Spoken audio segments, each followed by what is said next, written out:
Welcome to the Independent Characters, episode 229. This is Carl. This is Josh. And today we are going to be bringing you our 2023 year in review. And what a year it has been. Holy smokes.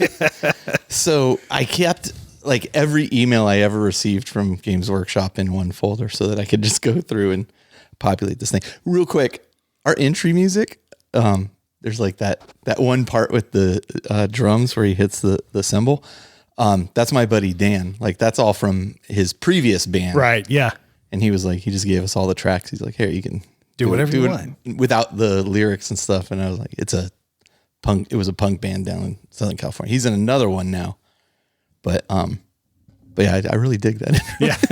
Anyway, I don't know why that was, because I always sit there and kind of bop my head to it. Anyway, yeah, so we're going to go through pretty much everything that came out this year. We may have left, as I went through and picked some things, I'm like, oh, dice for, you know, like we're going to leave some of the... Yeah, still 40k focused, but we do mention some Age of Sigmar stuff. A few things of Age of Sigmar here and there if it piqued our interest. Yeah. Yeah, so we'll get to all that. Before we launch into that, though, let's talk about our Patreon members who we've selected as the producers of this episode. And that is Andy Pearson and Kevin McCormick. Again, if you're interested in our Patreon and helping support us like Andy and Kevin are doing, we would greatly appreciate it.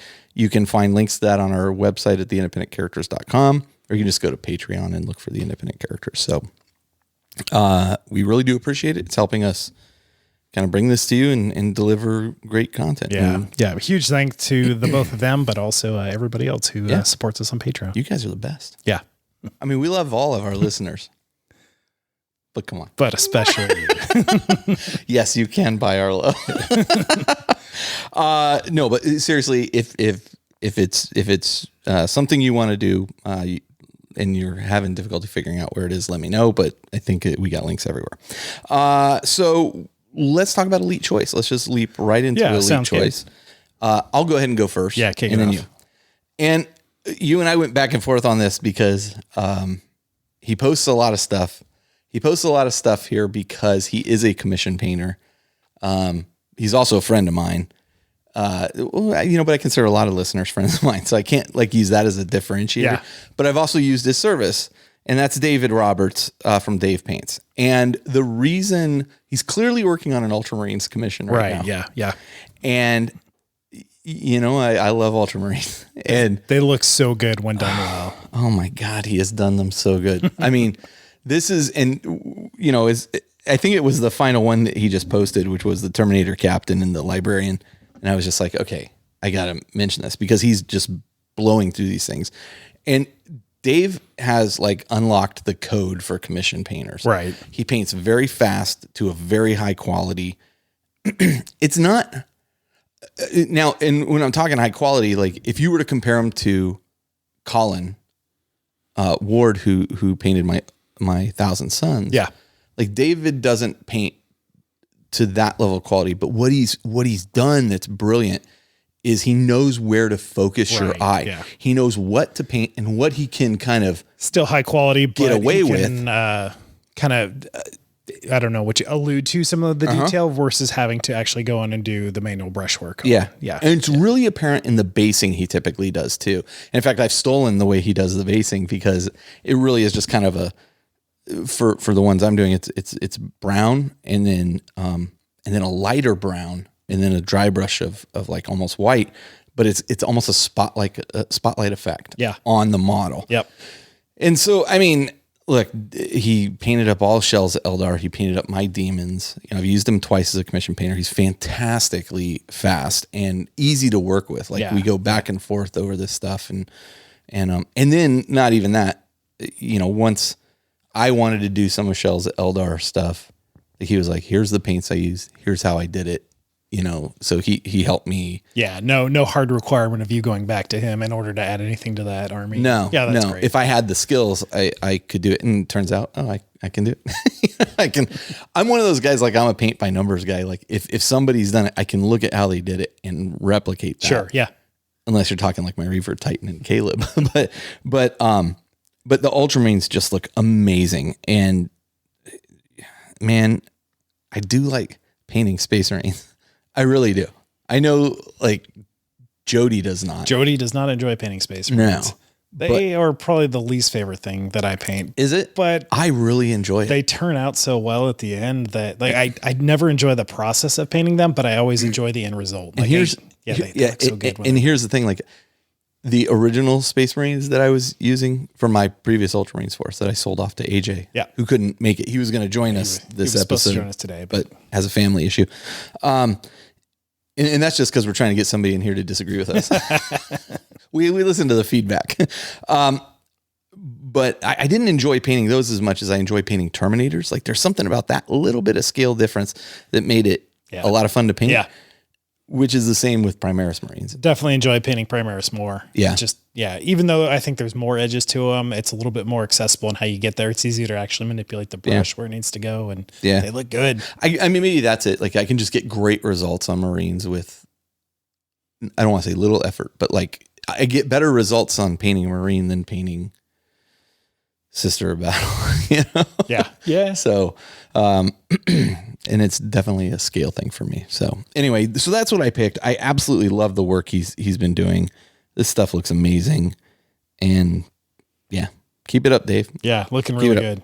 Nice. Josh, what'd you pick? Yeah, I went with Sebastian Trodson. They look terrible. And these are some incredible. I just got to argue. Incredible. You're wrong. You can argue all you want, but you're wrong.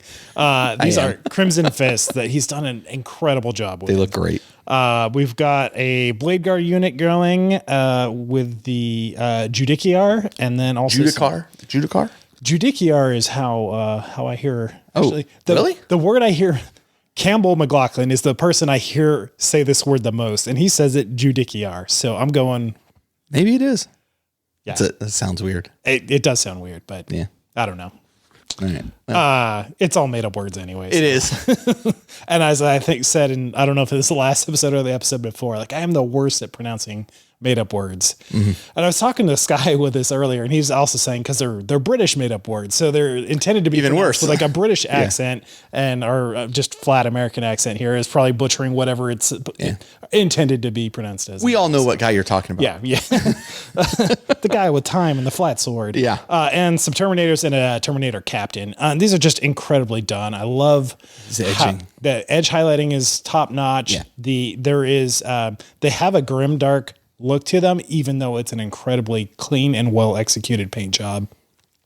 And just absolutely deserved a call out for there, and just nice little attention to details. You got some checker going on power fists, tabards, and heraldry and things like that on the blade guard. Just a really nice attention to detail and just beautifully executed. So definitely was a worthy call out for me. Even the power weapons, just really nicely done. Man, I always have a struggle trying to get that kind of transition into power weapon like that. It just looks he's done just a really good job. Yeah. Maybe there's some talented people out there. Absolutely. Yeah. Speaking of talented people, what'd you do hobby wise? So what have you been working on? So first thing that I did was last episode I talked about prepping my Aeronautica Imperialis planes for kind of doing the oil wash tutorial that I was supposed to run with you and Jody. I ended up doing that tutorial with Jody. You were out sick that day, so you didn't end up meeting up with us. And had a good little short hobby session of just walking Jody through oil washing.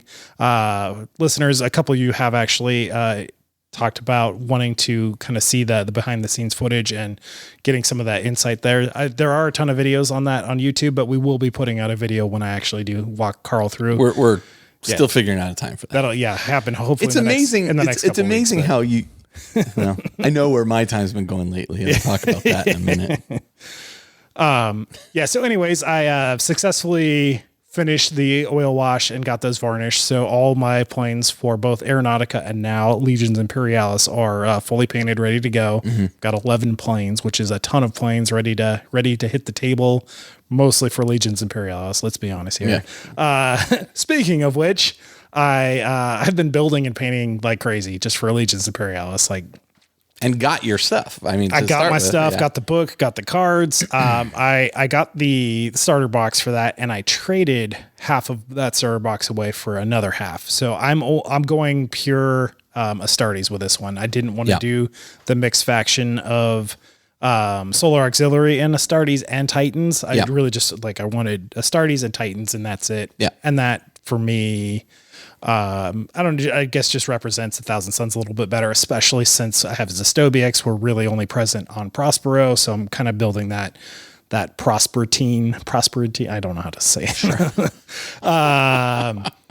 Just that kind of defense force. And with Legions Imperials someday, I would love to absolutely, recreate the Battle of Prospero almost as a historical war game kind of approach to it with, Space Wolves and Mortis and some Legio Sinister and stuff like that actually assaulting the planet and playing that out, which would be fun, I think, especially whenever Legions Imperialis ends up releasing the Primarchs. Do you get that Psi Titan with your force?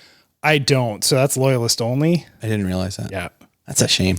It seems like perfectly fit for your. So that's a big part of why I ended up leaning into the Corrupted Titans for Titanicus. Makes sense. Because they did have access with that, and the Thousand Suns influence with Zestobiax was pretty prominent, but not in the Psi Titan, because Legio Sinister is exclusively Loyalist, and they're the only ones that get those Psi Titans. Right. In game terms and in the expanded lore. Like they were really only ever took place in on Terra, Battle of Terra, and Prospero are really kind of the two spots that they're known. Interesting. There may be more that I'm not aware of, but sure there were. Yeah. So anyways, I've been got two halves of the starter boxes built. I've got one half of that painted. Not completely, but all like the reds are done, and starting working on the details. You said you were ready for this. I'm in. And here I am. Clearly you are. Yep. I picked up a box of rhinos, got all the reds are done on those. So the rest of those will be done pretty quick. And also a box of the Kratos tanks. Yep. So just. Yeah. I also picked up the rule book, picked up a box of Kratos tanks and a box of rhinos. Nice, I sold some stuff off I'm trying to maintain neutrality in my spending budget at the moment. So I sold off some stuff and I was able to pick those up. Obviously the infantry are sold out everywhere at the moment. So I'll have to get back to that, but I have stuff to work on. It's fine. But speaking of, is that, I didn't mean to cut you off, but that's what I've gotten. Yeah. I mean, that's the bulk of what I've been doing. It's just really, I have been doing a lot of 3D printing also. I did mention this a little bit last time, but the tokens that come in the box set for Legions Imperialis are kind of chintzy. Yeah. Not even cardboard. They're like thick card stock. Like a slightly heavier card stock. That's lame. The biggest complaint I have about that box set is that I've seen other people complain about that. It's not a great quality component. Yeah. Over the lifetime of the game, like those things are just going to disintegrate. So I've actually been 3D printing in resin. It's a 3-part thing where I've got the Thousand Suns icon on one side, the Order on the other side, and they go together in this cool ring.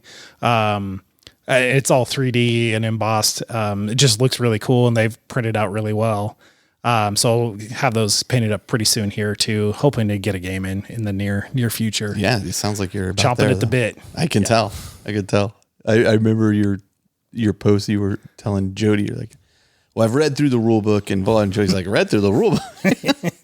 But that's you. That's how you remember things. Like, I'll have you teach me. Yeah. That's how I learned. When I tried to learn Adeptus Titanicus, I was like, this is awful. Like, I can't understand. And because I also wasn't thinking, you have the terminals. And And then once I played a couple games, I'm like, got it. And I think this game does a pretty good job other than the rule book. Like when we'll do an episode in this in the near future, but that rule book is a lot thicker than I expected. It's got a lot of content in it. There's a ton of missions. Yeah. There's lore in there. There's rules for both armies for Astartes and Solar Auxiliary. Tons of images, color plates, things like that. Nice. And the game, while I think it plays pretty simply, there is a lot of depth and nuance to it at the same time. So. Well, let's play a couple games, then we'll do an episode on it. Yeah, absolutely. I'm mad at you for dragging me into this. I wasn't going to do it. I was not like... You'll thank me later. The models are really cool looking though. They're really cool looking. I'm going to be doing Sons of Horus to go along with my Titan Legion. So fitting. Oh, that's, and I've always wanted to do Sons of Horus. And this is like a perfect It's such a great looking color scheme. It's a beautiful color scheme. Yeah. So other than that, I was working on some of my Black Legion guys. And then I started working on Abaddon just because I needed something to keep me going. I'm probably about halfway through Abaddon. I'm taking my time. I posted a couple pictures. It's looking great. I really want to make sure he's coming out well. I'm trying some of the techniques that Caleb taught when he was over here with Shell and I. So, So, I mean, I'm happy with the way he's coming out. I need to figure out what to, cause he has like, that rack of skulls and stuff behind him. Yeah. And one of them's a Space Marine helmet. He's standing on a Space Marine, and I'm trying to decide what chapter to paint that Space Marine. And somebody said I should do him Shark-Sharkadons. You should do a Shark-Sharkadons. I might. No. I might. You can't kill us. The problem is it's gray. It is gray. But it's gray and white with some blood effects on there, black lenses. It does look good. It could be. But I think it needs like a splash of another color is my problem. Yeah, the classic that I've seen red. are red or blue. Yeah. Yeah. Which they do really stand out well. Blues, and he has no blue on him right red now. Red will blend in with the cloaks potentially. That's my, because he's got the tabard and kind of the cape, right? I was thinking either blue for what used to be my Ultramarines or green for Jeff Salamanders. Yeah, there you go. So yeah, I'll figure that out, but I'm working on him in stages. I'm about to get to his weapon. So nice. So yeah, I'm pretty happy with how it's coming out. It's a lot of layers and a lot of time. So I usually don't spend this much time on a model, but I'm really trying to. It's a big model. He's the big bad of chaos. Yeah. And I'm trying to do like my best effort on it. Yeah. Sometimes I get a little disappointed on how things come out. Sometimes I get very happy with certain things that have come out. So, it's a mixed bag for me. Yeah. So we'll see how it comes out in the end, but that's what I've been working on hobby wise. So actually making some progress. And I'm doing like a nice mix of honestly like traditional painting plus, various speed paint stuff. Yeah. I mean, those speed paints are so useful for some stuff. And like his whole cloak was done in speed paint, through an airbrush. Oh yeah. Like, okay. And then a little bit of brush work on the cloak. Do you like slap chopped underneath to get the highlights and granularity of the cape? And I just do a very careful dry brushing. Like it doesn't look like dry brushing when it's done. And then I spray the red through the airbrush, and you get this great fade effect. Yeah. So nice. I'm very happy with the way the cloak is. I'll have to try that soon. Yeah. It's great. Next time we do a hobby day, I'll just put together a test mini and it's great. Give it a test. I've done it on a number of things too. So it's interesting. Like I do a mix of some things speed paint, some things not. The skulls, like I really like the way skulls come out with when you do a slap chop kind of method on that skull, and then use the whatever the color is for the bone. Yeah. Right. Like, and then I touch it up with a little bit of white, just on a few highlights, and I'm like, man, this looks like a really good skull. That's so great. Nice. Why mess with the process? Right. Yeah. So yeah, very happy with the way that stuff is advertised. Hard to go wrong. Let's talk games played. Yeah. You played anything lately? I did play one game since we recorded last, and that was a game with Austin Lynn Titanicus, of right? Adeptus Titanicus. Yeah. So this was a 1750 point game of Titanicus. We both brought Axiom Legion, Maniples, which is kind of funny. We were both like kind of laughed. I'm like, oh, I brought an Axiom Maniple, and he's like, oh, I did too, because it's kind of the base starter Maniple. Yeah. Which a lot of us have kind of moved on away from as we've played more and more games. But we were also like, I personally, after playing the last couple of games I played were with such an extreme list with the 4 Titans, I just wanted to play with a good variety. And I hadn't played with Warhounds in a while because Zastobix actually sees Warhounds as a waste of materials, which I think I've mentioned. But they're so fun to play with. They overheat fast. Their reactors are real small. Yeah. You got to be real careful with their reactors. But I wanted to play with everything. So I had a couple Warhounds, a Reaver, a Warlord, and some Cerastus Lancers. So just a really fun kind of all around balanced list. Nothing crazy. Yeah. And Austin's list was almost identical. He didn't have Knights. He had he brought a Nemesis Warbringer with the extra points instead of some Knights. And at some point, that's a model I'm gonna have to get. They're fun. And I think they're going to be even more useful. And they're really actually a really good all around Titan and Titanicus, but in Legions Imperialis, I think they're actually probably even a better spot for them in general. Interesting. Just with the weapon loadout that they have. They can do they can use more of that utilitarian kind of stuff that they do, where in Titanicus having that big gun up top, like it's just hard for them to finish off Titans, and they walk a weird, there's kind of weird mix between a warlord and a reaver. Yeah. Which it's fun, but so it's a super fun game. It was really swingy on our dice, but in a fun way. Yeah. Like I would get not like a Vancouver way. It was not your play on tabletop experience. This was we both had some real highs and lows of dice rolling, but not in a way that really like we felt made or break the game. Right. So it made for some really fun moments of he had at the end of the game, he had one Titan left on the board. And I shot him with everything that I had left, and he made 24 out of 27 shield saves, right? So just a really kind of like fun moment, adding to the tension of this last Titan kind of holding on. We've said it before, but that game captures that kind of tension like really well. Even when it's swingy, like it's it seems to always be fun. I mean, it's a very interesting game in that regard. The first shot, his first volley of fire that he had, I think it was even a first turn, against my, I think it was against my double melee reaver, because I still brought that because it's fun. I think I failed all the shield saves again, which I was like, okay, here we go again. Like, here's Josh failing all these 3-up saves with rerollable ones immediately out of the gates and just losing Titans to turn one. But that was the end of the bad luck for me on dice rolling. Just right get there. Out of the way early. Yeah, got it out of the way earlier. Got that guy into combat. He ended up killing the Titan and then getting killed in return. And he blew up, and that triggered another Titan's death. So we got that cool like cascading of engine kills. Nice. Just super fun thematic game, and it's always a great game playing with Austin. He hasn't been able to play in a long time too. Yeah. So all the family stuff he's got going on. Good. We were able to get together on a Thursday with some flexible schedules and make a game happen. So it was good. Yeah.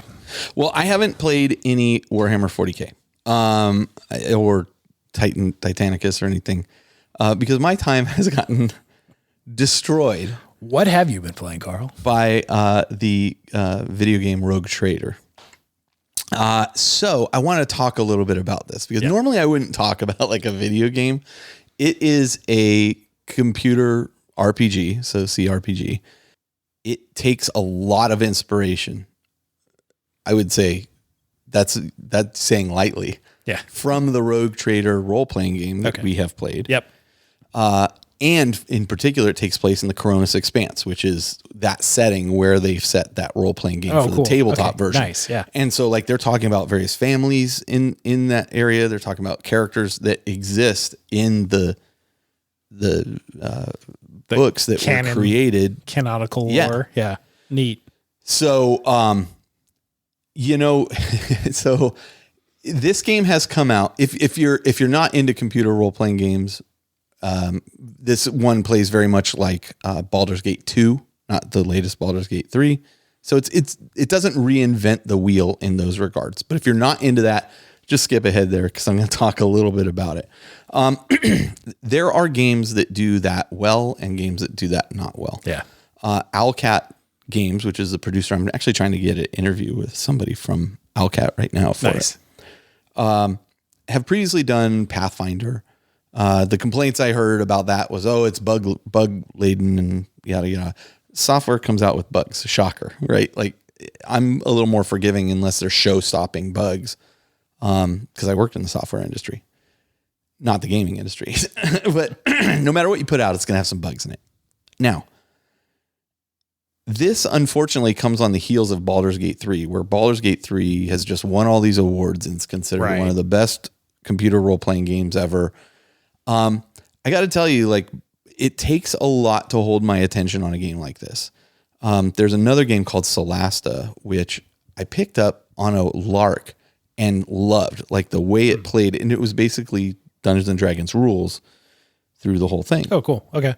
And most games I buy these days, like I don't know if it's my attention span as I got older or just whatever. Like I don't play to the end of the game. It peters out after a while, and okay, I move on to other things. Yeah. Solasta was one of those games where I did it. I told Travis about it, and Travis got it, and we both were like, wow, this is really, really good. Baldur's Gate 3, maybe it's just the timing, like I played through several hours of it, and then it kind of just fell by the wayside. Still installed on my machine. I'm like, I'll come back to this. Yeah. It just wasn't gripping me. Like the story wasn't gripping me. Yeah, sure. This game, Rogue Trader, like I'd been looking forward to it for a while, but we all know the history of Warhammer games on computers. Not so great. You can't even say it's hit or miss, right? It's hit, miss, hit, miss, hit. Yeah. We have Space Marine. Space Marine 2 just got delayed till the late sometime 2024. Yeah. Space Marine is probably one of the best games. The original Dawn of War was amazing. The first two. Yeah, the first two were good. Yeah. 3, I didn't finish 3. Yeah. There are games that just latch into you. Yeah. Rogue Trader is one of those games that I cannot stop playing. Yeah. It is so good, story-wise, visually. Are there some clunky things about it? Yes, absolutely. And not only that, like it's very crunchy, meaning like you get like a lot of abilities, and this is one of the problems with the tabletop role playing game. Right. You have a lot of abilities, and you're like, okay, wait a minute, this works with this, and so every combat, you're like, okay, wait a minute, because there's a lot of skills, there's a lot of combat abilities, kind of like, and the combat abilities will be like, okay, when you use this, it reduces the armor of the target creature by 10% and gives you this bonus and gives you that bonus, and you're like, okay, but then this one does, right. So you end up kind of finding the ones party of characters, and you got a whole party of characters. What, 5 or 6 characters that you need to remember abilities and how they pair.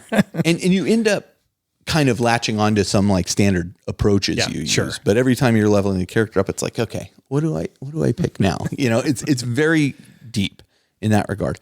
But what really attracted me to it, if you are into 40k lore, man, this is the game for you. It really brings it to life. Incredible. Yeah. I mean, it's got me excited about playing tabletop game again. Like, not that I haven't been, but like, I was always like, well, Rogue Trader's okay.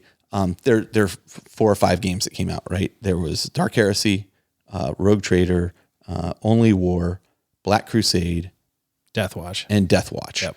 Right. And of those, I would say Dark Heresy was my favorite.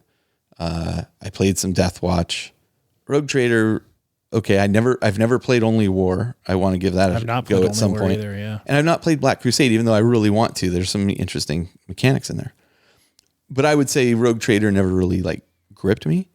Seeing it on the screen and seeing this vision of it really hit home for me. It was like, I can read about it, but then when you see somebody's visual representation of it and how the story is rolling out and how the characters are interacting, and like every character you add to your retinue like has their own story arc, and they want you to go do their things, connections, their histories. But it's like, it's so 40k, and it's grim, and it's like, you could be a total jerk, or you could be, a nice guy, or you could be somewhere in between, or totally open. Yeah. And nice. There's just visuals that I never really thought of. Let me give you an example. A Rogue Trader has a warrant of trade, I believe is what it's called, which is effectively like it's a hall pass. Yeah. It's their ability to go out to the very edge of the galaxy. And that's the other thing this game does good, is you feel like you're in like this unknown area and you're like exploring it. But this warrant that they get allows them to operate outside of Imperial boundaries, make decisions that bypass Imperial law, et cetera, et cetera. Yeah. They carry a lot of, they get a lot of freedom and flexibility and political weight. Yeah. Right. And the political stuff plays into this game too. Oh, neat. And so I always thought, that warrant of trade's kind of like a, it hangs on your wall as like a diploma or something, right? There is a scene where you go into where this warrant is kept, and it's kept in like this secured vault, and like you have like the guy has to stick his hermetically sealed chamber. The guy has to stick his arm into like a gargoyle mouth, and it like bites down on him and makes his arm bleed, and then it uses his blood to determine the testing. Yeah. And then it opens up this huge vault, and you go in, and the warrant is massive. It's like the size of a wall, and it's like, oh wow, that sounds like 40K. That is awesome. Like those kinds of moments really have stuck with me in the game, and to the point where I'm like, I get it. Yeah. Like I totally get how the role-playing game could work and be super fun. And so if you were to run the tabletop RPG of this now, you feel like you would be way more informed as a GM of how to and put as the a world GM, together. Like, it's so important as a GM to be able to visualize what you're describing to. Yeah. So if you're visualizing in your head so you can explain to everybody else, like, here is what is going on, and here's what this looks like, and here's what the ramifications of these things are. Now I have a much better understanding of that type of existence. Yeah. And I'm like, this is awesome. This is awesome. I have, the day that game came out, I bought it, and I've been playing it nonstop, and it's murdered my hobby progress at this point. All your productivity. But I've learned a lot from it too. And it's been really, really cool. Nice. Really cool. So listen, if that's the kind of game you're into, I'm not saying it's the perfect game. It's not. Like there's times where you're rotating the camera around and things are blocked and you have to like, oh, well, I have to look at it from this angle and scroll in so I can see a little bit better. It is just a solid experience. It brings the world to life in such a fun and interactive way. So good. I can't wait to jump into it, but I also, knowing how deep you've gone in that rabbit hole, I really want to have all my Legions Imperialis stuff ready to hit the tabletop before I think you are very smart. I'm exercising a little bit of self-control, knowing that I don't probably jump in pretty deep with it. You and I have been playing another video game on our Xbox, but that's not as like deep as this. But I don't know how this kind of game, like, I don't know if you've played these types of games extensively, or if this is your kind of thing. I have played some of the Baldur's Gate games. It played a little very bit much 3. reminds me of like Baldur's Gate 2 or like Planescape. I'd say the closest game that I've probably played to that, which is a little bit different, but Knights of the Old Republic. Played that several times. Yeah. Okay. Of those type of RPGs. I think if you are a Warhammer 40,000 fan, this game is, you're going to absolutely go nuts about it. Like it's really, really, really good. And it's super grim dark, and like you can go heretical, you can go iconoclast, which is like, let's think about, there's probably a better solution here. And then there's dogmatic, right? Which is just like, no, this is the law, right? And it's and you have this kind of balance thing you can do between them. And it's not only are you walking around doing that, there's space combat in it too. Oh yeah. Like your ship is fighting other ships, and then so there's void warfare. And it's not like, that is not as detailed as like the Battlefleet Gothic game that came out, but but it works, and there's strategy, and your ship levels up, and you add more stuff to it. Like the more I go into the game, the deeper it gets. And ships are a super important part of the rogue trader lifestyle. So that's good. They brought that in. It's fantastic. So anyway, nice. That's my glowing review about it. I am, and apparently, and it was $50 on Steam, which for, most games are running $60-$70 these days. It was $50 on Steam. I bought the lowest in one of it. It's fine. And, I feel like I think the reviews have said there's between like 50 and 100 hours of gameplay. Oh, wow. Yeah. And so I'm like, so you're almost there. Like, okay, so the clock on what I've actually played is not accurate, because there's times where I like pause it and I've walked away from the computer for 7 hours, but I've played a lot. I've played a lot, and I'm and like every time I've gone on enough about it. If you love 40K, if you love this kind of lore, if like rogue traders are not really your thing, you might want to check this out, because it really opened my eyes. There's mostly human on mutant on admech on, what else have I run into? I've run into a few demons here and there. Run into one Chaos Space Marine at this point. Oh yeah. I'm sure plenty more to come. So the cover art has like a space wolf in your retinue, and I haven't found him yet. So I'm looking for him. Still got more friends to find. I'm looking for him. It's a big galaxy. It is a great game. Yeah, and I'll try to get an interview with somebody from Owlcat so we can get them on and have them talk a little bit about it. But is it linear or is it pretty open? Not even open world, but open system. You can go wherever you want, Yeah. like on the map. I mean, that's challenging too, because warp travel is dangerous. Right. And they do this very interesting thing where like, okay, I want to go from this system to this system. And you have a certain amount of points you can use to reduce like the difficulty of traveling between the systems. Yeah. But if you travel and it's kind of dangerous, this is a kind of interesting thing where like a Dungeons and Dragons game, you're, I'm riding my horse from here to here. Do I have an encounter on the way? You have encounters, more likely to have encounters if you're traveling a dangerous system, which could mean there's like a demonic incursion on your ship. Yeah, or some like Dark Eldar came on the ship. They're like, how'd they get on here? We don't know. Webway. It's crazy good. Huh. It's crazy good. Yeah. I'm excited. Yeah. Anyway, check it out, and we'll see if we can't get somebody to talk to us a little bit more about it, and then I'll figure out how to run another Rogue Trader game. Oh yeah, I'd be curious to. I mean, the last one that you ran was fun. We were just, but it was just like trying to the intro out. For it. Yeah. This I would go deeper. But this with your like, if you have your own information, you're more informed from this, and especially if it stirs up the juices, and you're not running a module, but you're actually just creating like, let's go do this. Yeah. That would be super. Yeah, exciting. And I think I would also allow characters from the other systems in. Oh yeah. Like the character I'm playing, like I started this guy who was a commissar. Oh, and, fine. And then he happened to be like, unbeknownst to him, a descendant of this rogue trader. And they're like looking for the descendants to come like take over if they need to. And then it's like, they're like, you're on the ship, and all of a sudden things start happening.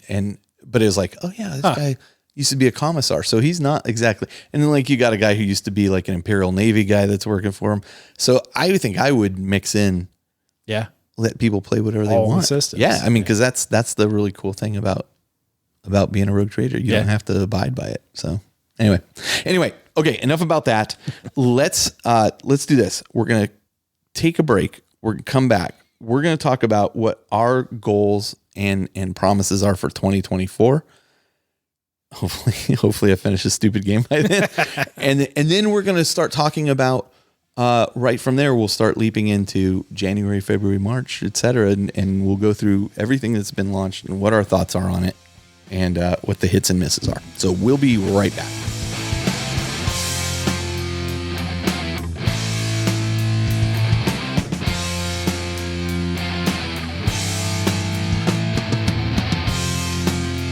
All right, and we're back. So we've given some thought to what we want to accomplish in the coming year. Yeah. The previous year was kind of shot due to COVID and all that. And then 2023 was kind of, I felt like it was us getting our wheels spinning and then picking up again. A restart of a year. Yeah. So let's talk about, we broke this down by quarter. In Q1, what do you want to do? Yeah, so I've changed my mind a little bit on this. I've been thinking about it. And the first thing I'll say is, depending on what I do in the first 3 months of next year is going to have a lot to do with what events I end up getting into for Adepticon in a couple of weeks once signups are available. Me and Cheyenne are thinking about doing the Long War doubles, which is just a single day doubles 40k thing. Mm-hmm. We were talking, realizing that we both play Marines, we both play Necrons, and we both play Eldar of a flavor. Right. So depending on if we get into that event and what we decide we want to go to, that may change. Mm-hmm. Do I want to get Sharks ready to go? Necrons are obviously. So let's talk about what you think your plans are. Yeah. Because, and like if you've ever worked in business, you're always, here's our quarterly plans. And we set an annual plan. And by the end of the year, it looks nothing like it did at the beginning of the year, which is fine. Yeah. Because unexpected things are going to happen. But what are you planning? Yeah. So the highlights would be, I would like to get Sharkadons 2000.4s fully painted of Primaris specifically. Again, I have thousands of points of small Marines, but I have a list that I'm very happy with and I'm building towards. And we'll once I get past the Legions Imperialis distraction, we'll get back to getting that army like ready to go. I have so much stuff for that army already painted, but would also just want to have a pure Primaris contingent kind of ready to go, which I've been working on. So getting back to that, Legions Imperialis is obviously going to be a big priority for me in the next coming months. Hopefully, even in the first couple weeks of January, I have everything that I own at this point painted and ready to go, and I do have 3,000 points of stuff already between all the planes at Titan or 2 and all the Marines and tanks and things that I have acquired. Getting that to a fully playable force, and over time I can just do some slow additions to that as they release new things like the Spartans or the like you did with Land Raiders, things like that. Yeah. So I have a really good core for that, and then I can just kind of slowly add things as they release, which will, it's a specialist game, so it'll probably be once a quarter or so they'll put out, a couple small things. Yeah. So it will be very easy to keep up with it once I get past this kind of big bulk. So Q1 is going to be kind of Sharks and Legions Imperialis. Really do want to start jumping into the Eldar Force too. Okay. And getting that going in anticipation of that codex dropping and kind of things balancing out, and just playing more 40k. Yeah. Okay. All right. My Q1 was first get a job. Yeah. I think I gotta get a job. But also continue to push through my first 2,000 points of Black Legion. Nice. So, that's a great goal. Now, was not going, when I wrote this, I was not doing Legions Imperialis. We'll see what Rogue Trader and Legions Imperialis have to say about that. That's right. There's your next 3 months. And the thing about the Legions Imperialis thing is I feel like it's quick to paint up. Yeah. And the problem is, like, I know you guys are going to be playing it. And so I'm like, oh man, like I have 40k forces. I could play 40k if I need to, but I can't participate in this. So realistically, that is 100% the reason that the Sharks have got kind of put on the back burners, because I have a bunch of stuff for that army I could already put together, plus so many thousands of points of Necron. Yeah. So realistically, I mean, like, I definitely want to get this 2,000 points of Black Legion done. It's probably not going to happen in Q1. Some of it will. I'm definitely gonna be done with Abaddon and a couple squads for sure. I've got vehicles done. That's fine. But I'm probably going to end up pivoting to Legions Imperialis once I can get a hold of the infantry squads. Yeah. And there was a second batch of stuff that came back into stock already. So I know a lot of local game stores put orders in, so you should be able to get stuff in the next week or two. So I got the box with the 10 rhinos in it. Yeah. Those look like they go together super quick. But yeah, they're so tiny. So each smoke stack, exhaust stack is a separate piece. So that's 4 pieces, but the rest of the tank is 5 pieces. Okay. So I think it's pretty quick. 9. It's like 11 pieces, but they go together quick. Yeah. They look pretty solid. Mold line's super easy. It's actually just like the attachments where they attach to the sprue themselves. You don't have to clean them up very much. Cool. They go together well. All right. Yeah. So I'll get those probably assembled, and I'll have everything prepped so that once I can get the infantry, I can like quickly do a paint job. And I've heard painting those infantry on the sprues the way to go. Yeah, so that's how I've got mine going. That's what I'll do. Q2, I list Legions Imperialis, but I think these things are going to bleed into each other. Yeah. So that's why I kind of leap at the Q2. What do you think in Q2? Q2 depends on how Q1 goes. Again, with the Adepticon kind of going to pull a little bit of focus for me on what I want to put time into. Q2, I would love to focus on Eldar and actually some Necromunda terrain. Are you taking any Adeptus Titanicus stuff to Absolutely. Adepticon? Yeah. So I would be shocked if you didn't. My kind of pie in the sky, what I'd love to do is I think Titanicus on Thursday, the 40k doubles on Friday, and then Legions Imperialis on Saturday, and then Space Hulk on one of those two. I'm gonna miss Adepticon so much. You're gonna be missed too. I really am gonna miss it. It's there's only one. You have to make it. Sometimes you just have to make a difficult decision, and I mean, you're gonna have such a great time, and it's gonna be fantastic. Yeah. But I wish I could be in both places at the same time. Yeah, 100%. Yeah. Okay. Q3. I put down Necromunda models for Ash Waste. Yeah. Q3 is going to hit off summer. We have a lot of teachers in our local game group here. I would love to run an Ash Waste Necromunda campaign this summer, or summer 2024. Yeah. So that for me, part of why I was saying Q2, like actually get some, I have a ton of Ash Waste terrain already. I haven't started painting it yet because I've been wanting to wait. Going back real quick to Hobby Progress, one of the things I did order, because it hasn't showed up yet, was the Palatine Enforcer. Yep. The robot. Taros. That thing. No, the buggy. Which is the buggy. Yeah. It's the old what are the Talaran? The Talaran buggy that these guys get to use. So now that this gang is going to have their own kind of bespoke vehicle, Delac, I think they honestly might not be getting one. The way the Warhammer community article came out, I was like, Delac might not be getting one, which I think thematically with the industries that they're in and industries that they're not, why would they kind of make sense that they wouldn't, and they'll just use the custom vehicle rules because their tactics cards are coming out. They already have rules that were put out in a community article of how you can actually put your kind of vehicle crew on there, but they're not getting their own vehicle yet. Which I was surprised that they announced the Enforcer's vehicle before Delac being one of the core house gangs. So anyways, I ordered that one. So I at least have a gang that fully ready to go with their own vehicle, and like let's make Ashways happen. Interesting. Okay. Yeah. I mean, I'm all for it. So that's why I have that in my Q3. What do you got? So Q3 for me is going to be Necromunda and Terrain wrapping that. Yeah, it's funny. And that for me is stop agreeing with me, Josh. Getting that summer campaign underway in prep. So yeah, it's for me, it's going to be a lot of Terrain kind of leading up right to the start of, I guess that's going to be more of the end of Q2, honestly. Yeah. So we can actually get that summer campaign going. Yeah. Okay. And then Q4 for me is really going to focus on probably just adding more Black Legion stuff as time has gone on. And hopefully not getting sidetracked with something else at that point. I still have a sister's army that's appealing to me too. I mean, those models are so great, and that's it. You have already got it. So when you're ready when I'm ready to do it, I'm ready to tackle the paint. There you go, and just kind of slowly work on it. Similarly, I'm going to round out my Elder Force. I would love to have that thing fully kind of just ready to go. I am expecting some new models to drop in Q3. I think is when the new Codex is going to be coming out. I'm sure. I would love to see some plastic warp spiders, especially is what I'm 100% fingers crossed for. Oh boy. To get that going. And the big thing I would love to do, we'll see if this actually comes to pass or not, but I would love to kind of clear out my backlog.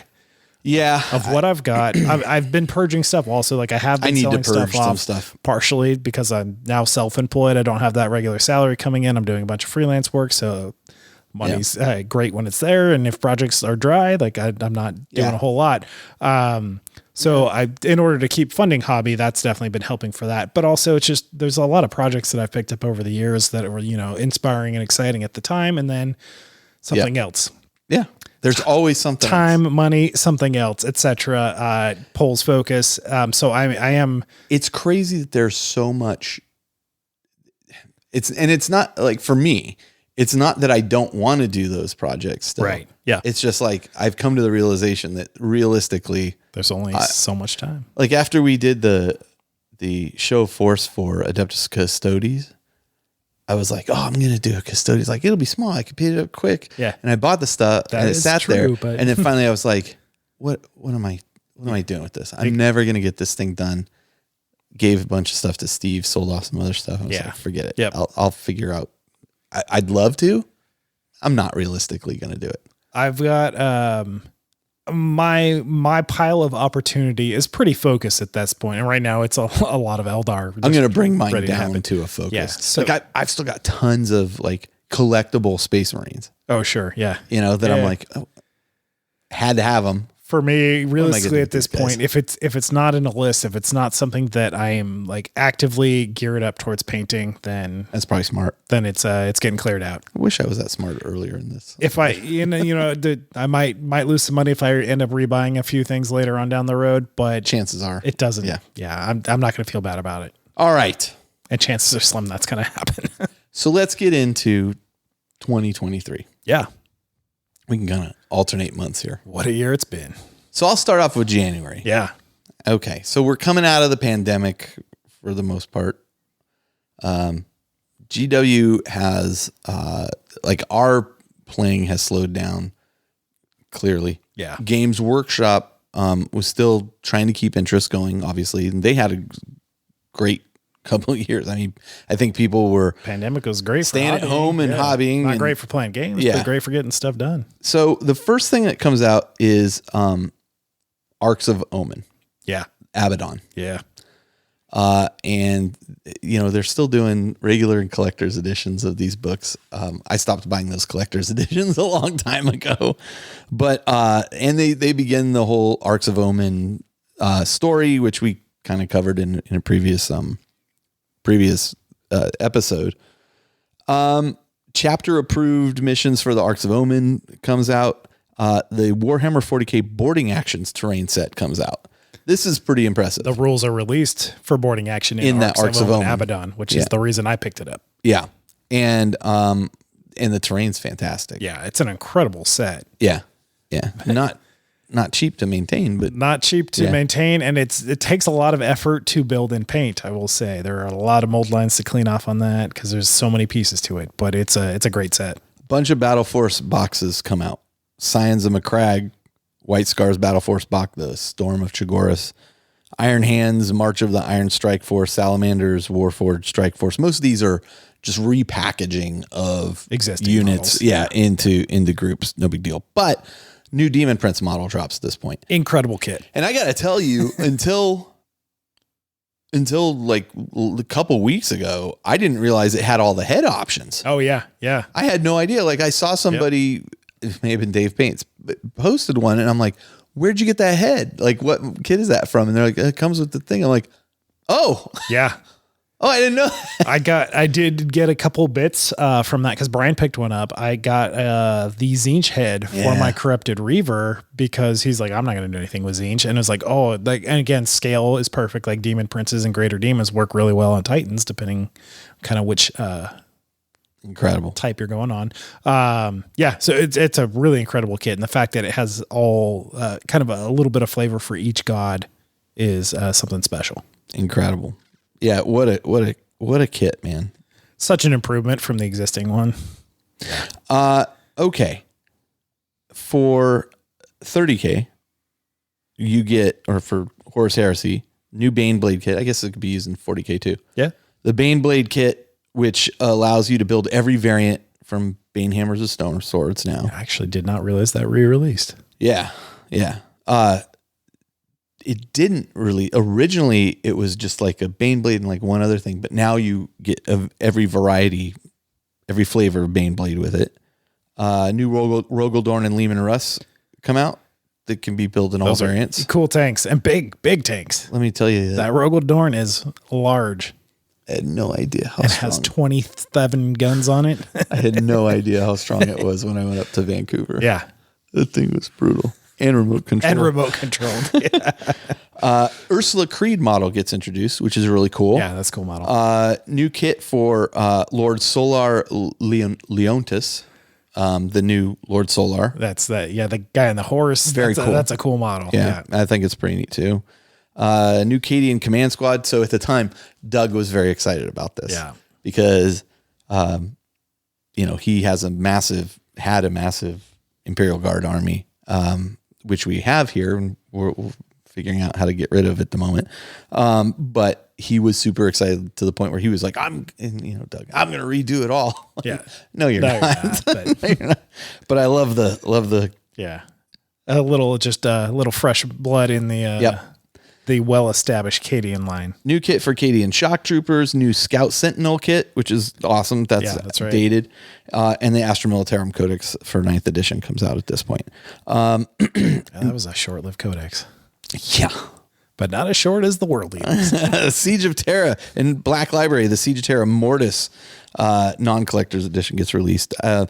Then a map for the Mercury Exultant Kill Zone gets released. Now, I have one of these maps, I don't think this one. I have one of the Siege of Terra maps. Okay, yeah. I think you got the Ash Waste map too, didn't you? Yeah, I think I did. I stopped buying that stuff as well. Yeah. Because I have that map sitting over there on that shelf, still in its box. Yeah. Because why? Like, why did I'm also, my hobby's changing to where if it's not something useful, I'm probably not buying it. Like, it's not something that's less of a collection aspect to it, more of the practical. Yeah. Let's use it. Let's display it immediately, or is it a game aid or not? Exactly. Yeah. Exactly.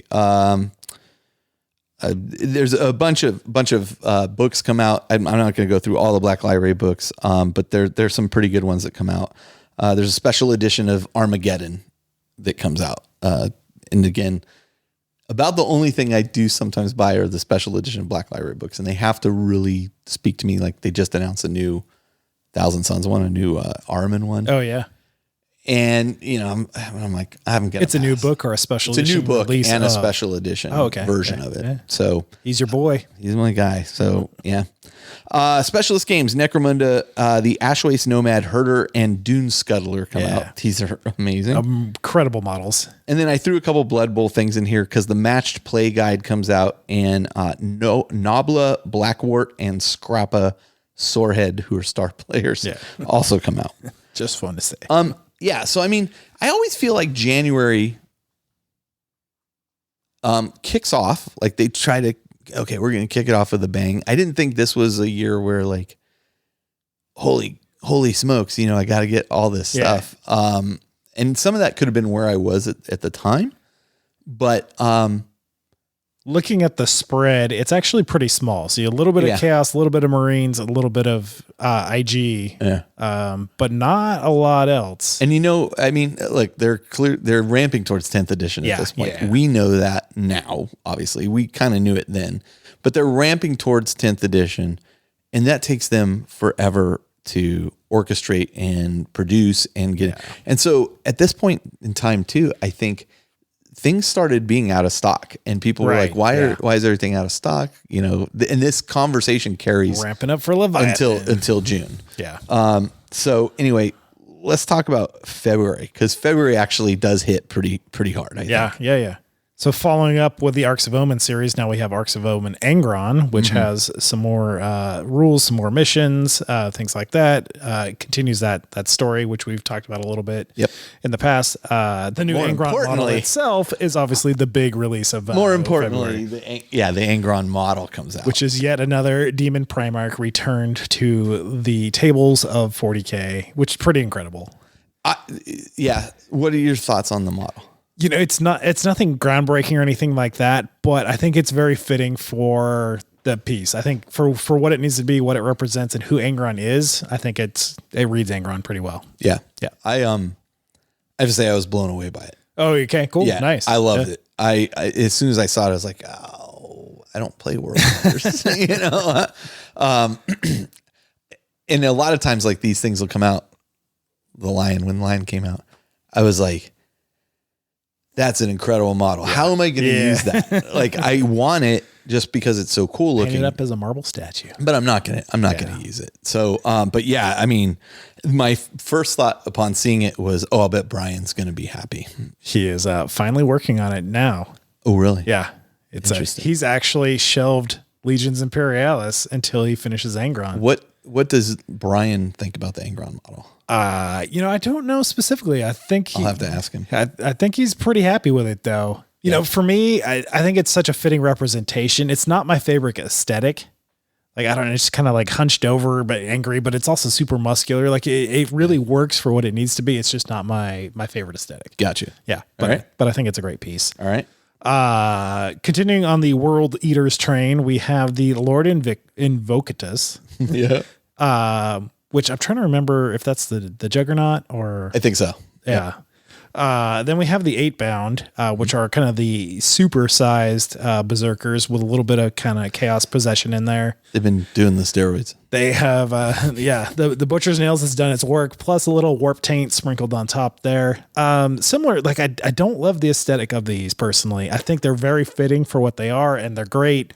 But for me personally, it's just not the aesthetic that I like. And I think it's really the feet. There's like some weird kind of cloven. I haven't really noticed the feet and so much. Funny hands. I think they're very cool when paired with all the World Eaters. And stuff. Yeah. I think they make, it's kind of the same way I feel about Stormcast Stormcast. The Stormcast, when I first saw them, everybody's like, oh, they're Sigmarines. Right? Yeah, right. And I was like, yeah, they're not that great. And then I was at Warhammer World and I saw like the whole display of them and like the whole thing is an army. And I was like, oh, it looks as an army, it's pretty awesome, And so it kind of won me over. These kind of win me over that way. Yeah. And again, I think they're super fitting. I think they bring a really nice kind of something different to World Eaters than just Berserkers. Yeah. And leaning into that more of like the chaos and demon possession kind of hybrid thing is great. Yeah. So I'm happy they exist. I just don't love them personally. We're also, I used to be a corn guy. Like I used to, yeah, I was never like hugely into corn. I did have a World Eaters army. It was all Forge World stuff. One of the things I liked about it was very simple to play. Yeah. It was like, I think at that point, I literally had 3 Land Raiders at one time. And I just raised all 3 Land Raiders forward and guys would spew out of them. And my first 40k army ever was Chaos. And I did have a heavy contingent of Berserkers in there. Interesting. And then I've also had 2 pure Khorne demon armies over the years between fantasy and 40k. So like Khorne, I do like Khorne, but it's I don't know. It's kind of a one-trick pony. I've moved on. I've evolved. Interesting. I like all the tricks. All right. Yeah. So moving on, we've got Killzone, Gallowdark, Soul Shackle. So this brings out the Adeptus Arbites and the Drukhari, which some people are very excited about. The Arbites in particular. I think is a it was cool. Yeah, they hadn't been re-released in model form since They weren't plastic. They were not plastic. They were definitely metal, and they were pretty true to the representation, but obviously modern design and sculpts and things like that. And Soul Shackle added a different component. There was a kind of some new mission types and also some terrain for the Shadow Vaults terrain. The Gallowdark kind of set plays. Yep. Yeah. So they come out with, and then they release separately like the rules for it, right, and the terrain for it. So you didn't just get it in that box. So the box did have the identical terrain set, which is a single set of the boarding action terrain, where boarding action is a double set of the Gallowdark terrains. But then it also did have the upgrade sprue that was Soul Shackle specific. Yeah. Okay. Yeah. Then we got Kill Team Into the Dark, which again, these are the rules. That's the rules. Shadow Vaults is just the terrain. If you didn't get the box set, you can just get the terrain to bring your. Which is kind of nice. Sometimes they don't make that available, but here they did. Yeah, it's a nice thing that they've done. And they've continued this through the rest of the year for Kill Team stuff specifically. Like, although sometimes it'll come out like a little bit later. Yeah, it's due a couple months held back. Yeah, let's see. We got new data sheets for the Inquisitors and Assassins in 9th edition. Again, some old 9th edition stuff. We got Castellan and Commissar models get a redo, which they have done a nice job with those. Yep. Aegis Defense Line and Defensible Rampart terrain get released. I think that's re-released. It's a re-release of the Aegis Defense Line. They just made them, like those were everywhere for a while, and then they completely, what was that? Was that 5th edition when Aegis Defense Lines were everywhere and they just kind of disappeared for 5 editions? So they are cool terrain. I think they're more fun as a kind of battlefield theme versus something that you are actually bringing to the fight. Agreed. I have the whole like ramparts thing. And it's all painted up. Yep. It's in a box. We hardly ever use it, but it's still fun. Yeah. And it looks good. It does look There's good. some weird things in it. There's some weird things with that set.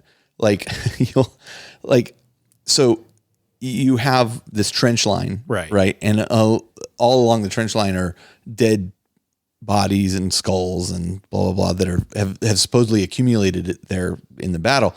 But some of them are like, there's like a dead Imperial Guard body. It's like the torso. And it's kind of near the top, and then it's like stretched it down to the bottom. Oh, like interesting. It doesn't look right, and you can tell where there's a few shortcuts that were taken. So it's actually like the cutting and the molding that is distorted there. I think it's actually the graphic design that they did on. Oh, it. interesting. Yeah, they just like. Oh, those are just entrails hanging down. But I'll show it to you sometime. Doesn't look like that. No. Okay. Looks like a bad video game effect. Yep. Sounds good. Let's see. Cadian Bits sprues get released and add cosmetic upgrades to these units. These are awesome. And this, I think, is just I could be mistaken on this one, but when the Kill Team released for that had Cadians in there was some upgrades in that Kill Team. So this is now just the sprue for that. I don't know the answer to that. I might be mixing something. I just knew you could buy this and it had it was just, Doug was excited about this too, because it was like, I'm going to use all this stuff. Yeah. All the new stuff. I think I've got those boxes sitting around because he bought them. So, oh man, I know. All right. I know. Strike Force Agastus. That's the Space Marine force featuring the Brutalis Dreadnought and all of the Desolation Marines, which are all the kind of missile launcher Marines that are all the rage in the meta at the moment. Yeah, it's kind of a weird release. Kind of out of nowhere. They only existed there, and they did not until very recently, which we'll get to, release them separately. So it's just kind of weird that there has to be some monetary reasoning behind this, right? Or timelines changed. Like they released it and it made sense, and then something got pushed back. Or that's a very good point. Something behind the scenes. But it was such a weird, because it is kind of out of the blue, this own thing that was it was a limited release too, because they were going for crazy money on eBay because that was the only way they were released, and they sold out and didn't come back. Yeah. So a one-time quick one. Chaos Space Marines and Tyranid boarding patrols. And these are legal to the Arcs of Omen boarding patrol rules specifically, and just kind of they're just rebundled. Rebundled kits of existing models. Yeah. And Black Library releases Siege of Terror, The End of the Death, Volume 1, Book 8, Volume 1. Yeah. Which prior to this was supposed to be one book. Then it was going to be 2 books, and now it's 3 books. I talked about last episode how it's kind of a slog for me, book 2. I mean, important things happen. It ends strong, but it's a slog. You got to get there. And it's massive. Yeah. So, I mean, Dan did a lot of writing here, but they released the special edition. They released the other editions in all their copies, kind of really quickly together. The interesting thing, and the other point I'll make here is like these books have become, as you've heard me say, very difficult to get at this point. Right. Yeah. And so like you need to be there and be lucky to get one. And so it's incredibly stressful when you're trying to complete a collection like this. And if I knew then what I know now, I never would have started down this path. And you can sell them off now and fund so many Legion Imperialis projects. I probably could. I should maybe consider that. If you don't, just sitting on my shelf. If you don't get the last one, if I don't get the last one, they're gone. Yeah, like that's that. But because I'm not going to pay a ridiculous price for the last one. And I won't even sell these at like a ridiculous price, but I will sell them at a marked up price. Yeah. Anyway, so I think this is interesting because this was under Black Library, but Captain Messenius of the White Consuls gets a special model. He's a character in the Dawn of Fire series. I got to tell you, I mean, I know Justin Hill was excited when his what's her name? I'm trying to think of the female Cadian. Leona, I can't remember her name off the top of my head, but it's got to be exciting to be an author. Yeah. And then see them make a model. Ursula Creed? Ursula. It's got to be cool to see them make a model off of your creation. I know when they came out with Sevatar and Forge World came out with a Sevatar model, Aaron Dembski-Bowden was incredibly excited about that. I mean, that's a great model and character. But it's got to be very fulfilling to see something like that happen. Yeah, for sure. And then they also release a Angels of Darkness 20th Anniversary Edition. That's the Gav Thorpe series of Dark Angels books. And the first founding Adeptus Astartes Artwork Limited Edition book covering imagery of the 9 original Loyalist Marines. This is the kind of thing that I would typically buy in the past, and I kind of steer away from now. I mean, they're still cool. Yeah. And we did that episode on rare 40k materials, and we'll do another because there's a ton of this stuff, but it's just kind of something I've steered away from now. Yeah. Specialist games. Yeah. Kicking off with Horus Heresy, the Skyhunter Squadrons, which are the jet bikes. Yep. Then we've got Horus Heresy Legions Astartes upgrades. So these are salamanders and word bearer heads and shoulder pads specifically, just upgrading your existing kits.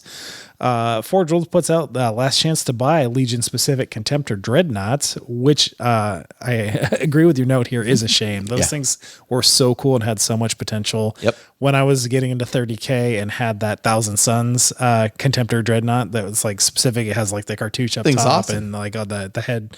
Yeah, it was incredible. And seeing those go the wayside is... Yeah, and I mean, what they ended up doing, I think, is releasing basically like a torso to go on the plastic one. And I'm like, oh, okay. Yeah. But that thing was so posable. Like that was one of the best and probably one of the best selling kits they had in a long time. I'm really kind of surprised. It probably petered off.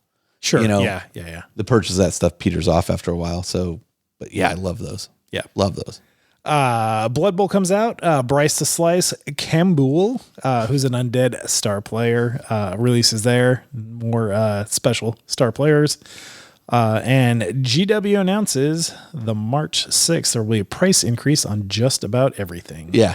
I do appreciate that they gave the forewarning.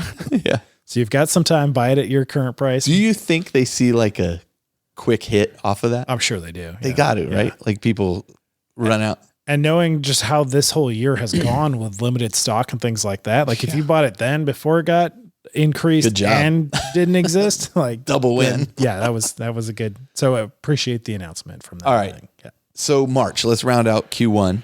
Yeah. March, Games Workshop releases Arcs of Omen Vashtor. And the Vashtor, the Arcafane model comes out as well. What do you think of this model? That's a great model. I don't like it. Oh, interesting. Yeah. And I'm not saying that just to disagree with you. You're just being contrary. I feel like maybe it's one of those things that it'll like grow on me over time. Yeah. But I'm not a huge fan of it. That's interesting. So I think they actually did a really good job of bringing that Dark Mechanicum aesthetic to life with the, I think better than the existing, any of the kind of the Forge Fiends, Mauler Fiends, things like that. The Demon Engine I'll agree with you that. I think they've done a better job of integrating the two together. Love the, like I found a kit for cheap of this, and this is what I use. This is kind of the base for my Corrupted Reaver bits with the claw and the wings, because those mechanical wings I think are just awesome. Obviously they're not functional, like you couldn't fly with just mechanical skeletal wings. But like the detail's cool. The scale's cool. I actually like this model quite a bit. I like the aesthetics, and I like the kind of implication of what it might bring in the future. That is interesting. But like you talk about Dark Mechanicum stuff, I think that there's a particular Dark Mechanicum model. It's a HQ model for 30K that came out a while back, long time ago now. Yeah. That model blows my mind. Like this guy, like, okay. You know, he reminds me of, there was a Forge World model, which I bought, which was it was like a Chaos. It almost looks like a, Dreadnought. I can't remember the name of the model itself. I never used it actually. But it feels kind of like a Necron technology and Chaos kind of thing. And that model also never really super spoke to me. Yeah. That's how this guy is. He doesn't really speak to me in whispers or Chaos speak. But not doing that just to argue with you, but I'm not a big fan. Yeah. Azrael, the Dark Angels model, gets released in Primaris form, and I like that model. Fantastic, yeah. Azrael has over the years, every iteration of that model I think has been fantastic. Like I don't love Dark Angels, but the aesthetic is hard to argue with. Like the robes. Why do you not love Dark Angels? I don't, dude. Yeah, see, that's something where I actually so I like them. First part is starting back in second edition. My brother played Dark Angels, so we just had that kind of rivalry there of like, I was probably why I hate Blood Angels. I was Black Legion and he was Dark Angels. So like, I mean, which really we were the same at that point because Dark Angels are chaotic. Yeah. I don't know, just there's a really interesting split with Dark Angels and how the 40k lore has taken them, as they're just so obsessed with the Fallen and like doing their own agenda and not doing anything that Space Marines are kind of designed to do. Like I don't know. There's something about them just doesn't call. All right. Yeah. If I were going to do Marines again, I would be hard pressed not to do. Oh yeah. Dark Interesting. Angels. All right. Well, I'd have a great time killing you. I bet you would. They continue their boarding patrol kind of repackaging and releases with Gene Stealer Cults, Death Guard, Adeptus Mechanicus, Chaos Demons, all repackaged old models. But the biggest news at this time is that the new edition of 40K is announced at Adepticon. Yes. And it was a pretty good presentation. Yeah. Were you in there? Yep. With me? Yep. Yeah. That was when they showed the Lion too. That's also when they previewed the Lion. Yeah. And the new models that are coming in Leviathan. Like, yeah, that was actually the most excitement for 40K there had been in, I think, a good while. Was that Lion model. Yeah. Like when I saw that thing, that's when I was like, I should have done Dark Angel. That's why you want to do Dark Angels, just for the Lion, which is a great model. Yeah, it was, I think that was, GW recently did the vote for your model of the year. I think I voted for him. And the reason was, I'll be shocked if it doesn't win. Because I remember sitting there and seeing that. And that's one of the few times I've sat there and they've shown a model and I've gone, oh my God, that might be the best looking model. How do I play this army just because of that model? Yeah. And also you have an affinity for Dark Angels. A little bit. A little bit. But yeah, so that's the biggest news, right? They're going to they announce it's coming. It's going to be later that year. I think they even told us it's probably late summer, mid-year. Yeah. Arcs of Omen Farsight comes out along with the new Farsight model, which is pretty sick looking model if you're into Tau. Yeah. Needed an update. Yeah, it did. I did know Black Library releases War Boss by Mike Brooks, which is kind of interesting because it's an orc novel, like from an orc perspective. I haven't read it. I kind of discovered it as I was going through this. It'll probably be a pretty fun read, though. I'm going to check that out. Yeah. And then Specialist Games, Horus Heresy releases the Typhon Heavy Siege Tank in plastic. Yep. I have one in resin. Yep. This is the problem with all these things that are coming out. I'm like, I have that in resin. Boy, I wish that was plastic at that time. Yeah. Because putting it together would have been easier. Which, I mean, it's great to say that Horus Heresy is getting supported in that way, that all these amazing resin kits are being released in plastic, which are easier to get, less expensive, easier to work with. But yeah, there's all the existing stuff is like, I mean, it's just feel bad. That's just me being a little butthurt. Is yours built? Yeah, mine's all built. Okay, well, so good then. Yeah. What do I care? Legion upgrade kits for Raven Guard and Alpha Legion now come out. Again, these were during the heyday of Horus Heresy resin. Like these were always available. Yeah. So now it's like, I think they're rotating through the stock. Yeah. Just because I think it's difficult for them to keep so many SKUs on hand as well. Yeah. Necromunda Ashwood Stranger gets released, and Necromunda Lady Hera, the scion of House, and I can never pronounce this because I always want to say Helmoir, but it's Helmar. Helmoir is how I always pronounce it too. Helmar. Yeah. She's kind of cool looking. Yeah. Like looks like a noble. I don't know what she's doing. Ashway Stranger, I think, is a really cool model too. Kind of looks like an enforcer, but then he's got like a cloak and some goggles. It's just cool. I think a lot of the Ashway stuff looks really cool. The variation just Necromunda. It's hard to go wrong with it. What they bring aesthetically. Like I really like almost everything that they put out. Yeah. Iron Within animation comes out on Warhammer Plus. This is the other thing. Yeah. That I wanted to throw out there. This was a pretty good animated like adventure on Warhammer Plus. I showed it to Justin who had come over. And I mean the story I felt was like fairly predictable. Yeah. But it was pretty cool. It's a short arc. But yeah, I mean I want to see I expected to see more animation coming out of Warhammer Plus than we're getting. Yep.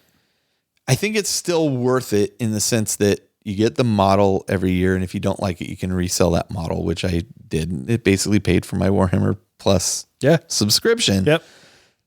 But I know animation is expensive and time consuming to build, but we need to see more of it. Yeah. Since they originally promoted and sold this as an animation platform, I would say that's the thing it's doing worst at the moment. I agree. I think it's still a good service with the model, with the access to the White Dwarf stuff. The White Dwarf archives is great. The battle app to actually be able to put your army list together, it's fantastic. That's killer. Like that is primarily how I'm using the app right now. I agree. Yeah, I agree. Because the animations are a little few and far between, unfortunately. All right. Yeah. April. So now here's the thing. They've announced Leviathan. Yep. They've announced 10th edition is coming. I think they even showed us some of the models from it. Yeah, if I recall correctly. Yep. But now you get the sense that like, okay, all the shortcomings they've been having in stock and stuff, and they're heading towards the middle of the year.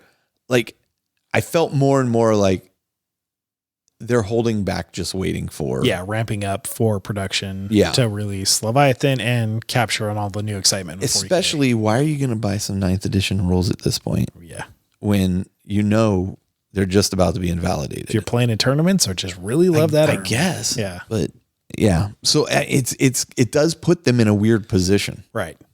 But and I felt like I almost physically felt like the stall. Yeah, a little bit here, but totally agree. Let's talk April. Yep. New boarding patrol boxes: Adeptus Sororitas, Thousand Sons, and Adeptus Custodes. And again, I mean, they're just reboxing of existing models, but it's a kind of it's a precursor, to Combat Patrol. Yeah, that's what it really is. It is. Which I think is a smart move. Right. I agree. I'm so glad Combat Patrol exists. I think it's such a great entry point. We've talked about this to death at this point. But this is kind of a precursor of what's leading up to that. And Boarding Patrol does play with a very different set of units. Like there's way more restricted to what you can and can't bring and how you can field them and things like that. And that's true of 9th and it's still true in 10th. Yeah. So these do have their own place. I think it gives you a little bit of a discount of getting multiple kits in one box, always does. But it's not reinventing the wheel. Right. Okay. After that, we get Lionel Johnson and Retinue. These are the Blade Guard veterans. For some reason, they didn't release just Lionel Johnson. Yeah. And again, I think there's some financial, to make this work, we got to bundle it with this. We got to set this price point, blah, blah, blah. So he comes out with a couple Blade Guard vets. Like how many people are playing Dark Angels? How many people want a Primarch specifically? And then Blade Guard. Yes, I think that's a very important thing. And I try to, when people are like, why is this character model $40? Yes, that is a very high price for a single model. I'm not arguing that it's not. But what I'm saying is from a business perspective, you're not going to sell as many. Right. You're just not. You still have to pay just as much for the tooling, shipping, packaging, design, etc. The design of it, the model, the modeling it, etc. Yeah, and I think you're going to sell further. You're going to sell way less units of it compared to a box of Tactical Marines or something like that. 100%. Yeah, 100%. Yeah, I mean, you are getting way more. This guy, he's so specialized. Right. Yeah. If you're not playing Dark Angels, and you're not painting him for a competition, or you have to have all the Primarch models. Yep. You're not buying this model. This is my favorite model that they've come out with this year. I didn't buy it. Right. Yeah. Why would I buy it? It's not. And it's so not your faction. And so when the fewer you're going to sell, the more expensive it's going to be. Right. It's just the way the cost to bring it to market works. Costs just as much as anything else. So in order to not bring this model out at a loss, and that's true of any character model. You're going to sell fewer character models because they're less important than your kind of boots on the ground, your tanks, etc. You have to charge a premium for that in order to not be operating at a loss. Yeah. And I'm not saying I like it. I don't like it. I understand it. I understand it. Yeah. So anyway, continue. Ark's Omen, the Lion, surprise, releases. I think finishes the storyline of that. Maybe there's one. I think the Lion is the last one. I think you might be right. I could be wrong. We'll find out in May. We'll find out. But I think you're right. Commander Dante of the Blood Angels releases. He's gone through the Rubicon Primaris and come out bigger and better than ever. Got new armor too. Mark 10 extra armor. shiny. Boarding Patrol for Leagues of Votan and Agents of the Imperium releases. They're scraping the bottom of the barrel now. Yeah. This is the end. Combat Patrol World Eaters is rounding out the last of GW Prime. We not any huge notable things from Black Library at that time, but going into specialist games, Josh, I'll leave this to you because it's on Necromunda. Yeah, Necromunda, the Arathian Succession, Vaults of Temerin. Yeah. Temenenos. It's actually really, I don't know if you've been following the story. I haven't. I've fallen a little bit behind on the books just because I'm I'll pick them up early next year when we're ramping up for Ash Waste. Yeah. But the actual, the story, the evolution of the lore and what's going on in Necromunda is really interesting right now. So maybe at a future point when we talk about Ash Waste, when we're doing a campaign or something, we can kind of recap that. But it's actually a really cool story and what they're doing there. So very cool. Fun continuation of that. There's more rules that come out in those things for vehicles, ash waste, etc. And just there's actually some really cool narrative scenarios of you're trying to kill these noble houses, characters, and things like that. So all right. it's fun stuff in the books. The Cawdor Gang Ridgewalkers come out, and these are the kind of funny mechanical legs with Cawdor dudes riding on top. Not my favorite aesthetically, but I think they're really fun at the same time. So it feels right for Cawdor. Necromunda Cawdor Ash Waste upgrade. Those are just again, this is for Cawdor. So this is to bring them kind of rebreathers and things like that, backpacks that just give you more desert dwellings. This is the thing I thought you were talking about. This next thing coming up is the thing I thought you were talking about earlier. Necromunda, the Enforcer Sanctioner Pattern Automata. Yeah, that thing is cool. These are really cool, and these are essentially Enforcer specific ambots of a sort. So they're that kind of same scale on a 40 millimeter base. Can only one faction use these? As far as I know, only Enforcers get access to them. They are incredibly hard to find right now, and I'm absolutely kicking myself that I was not able to get them on release because that's when I got laid off. Oh, yeah. So this is interesting. They're really cool models. I think they bring a really fun thing to that gang. Yeah. They're just impossible to find right now. So when they come out, I will absolutely be picking some up, but I'm super bummed that I missed out on them. Contemptor upgrade kits continue, which these again, upgrade. This is what we just talked about. These are the these are the it's a resin torso for the plastic kit. Yeah. Which, I mean, it's better than nothing, but man, those original resin kits, like the legs were all done. You could do every single joint. That's incredible. And there was just way more Legion specific detail on those. So we're getting Blood Angels, Death Guard, Iron Hands, Night Lords, Space Wolves, and World Eaters. That's right. And on top of that, we get the Adeptus Titanicus campaign compendium, which this is kind of a compendium of really all the kind of campaign books that they've put out and putting it all in one place. This is still available. Like you can still pick this up. I noticed they have one at Gamecast. I almost bought it the other day. The nice thing they've done with this and Necromunda too. So special scams are historically, if you're buying them one off, there's a ton of books. Like they'll put out a new book a quarter. And if you're trying to keep up with everything, it's a lot of books. Yeah. So what I appreciate is that they will do these compendium books like they did with the Loyalist books and the Trader books. And now if you want everything for Adeptus Titanicus, it's 3 books. You get your Loyalist book or your Trader book, or if you're playing both, you do need both.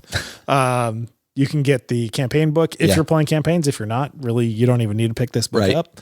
I didn't buy it because you have it. It does have some cool optional rules. A lot of the campaign for Adeptus Titanicus is awesome, and someday I would still absolutely love to play that. Obviously, we've got a lot of games that work really well at campaigns. This is our problem. There's too much to do. We're spoiled for choice, which also makes it hard to make those decisions and commitments.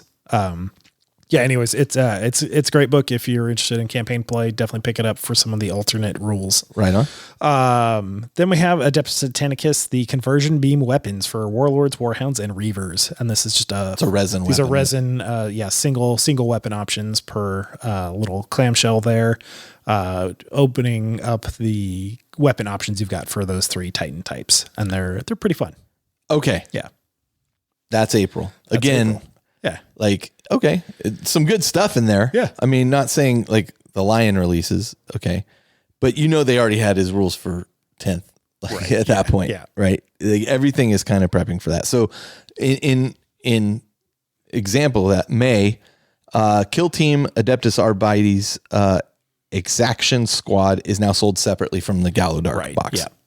Special terrain pieces from the Killzone upgrade for Soul Shackle are now made available separate. Yep. So you can just buy those as an upgrade. Yep. The Kill Team Ashes of Faith, Agents of the Inquisition, and Chaos Cultist box comes out. So cool. Okay, I have it. Oh. Like I had to have it. Yeah. I bought one from Sky at Herrick Games. And like I looked at it the other day and I'm like, man, I should assemble these guys. I'm like, what am I doing? Yeah. You should. You know what I think I'm going to use this stuff for? Necromunda or Tabletop Rogue Trader. Yeah, 100%. This is the box that released, and I said, so that box, there are some almost identical replicas of the original art in the Inquisitor rulebook from 25 years ago. Yeah.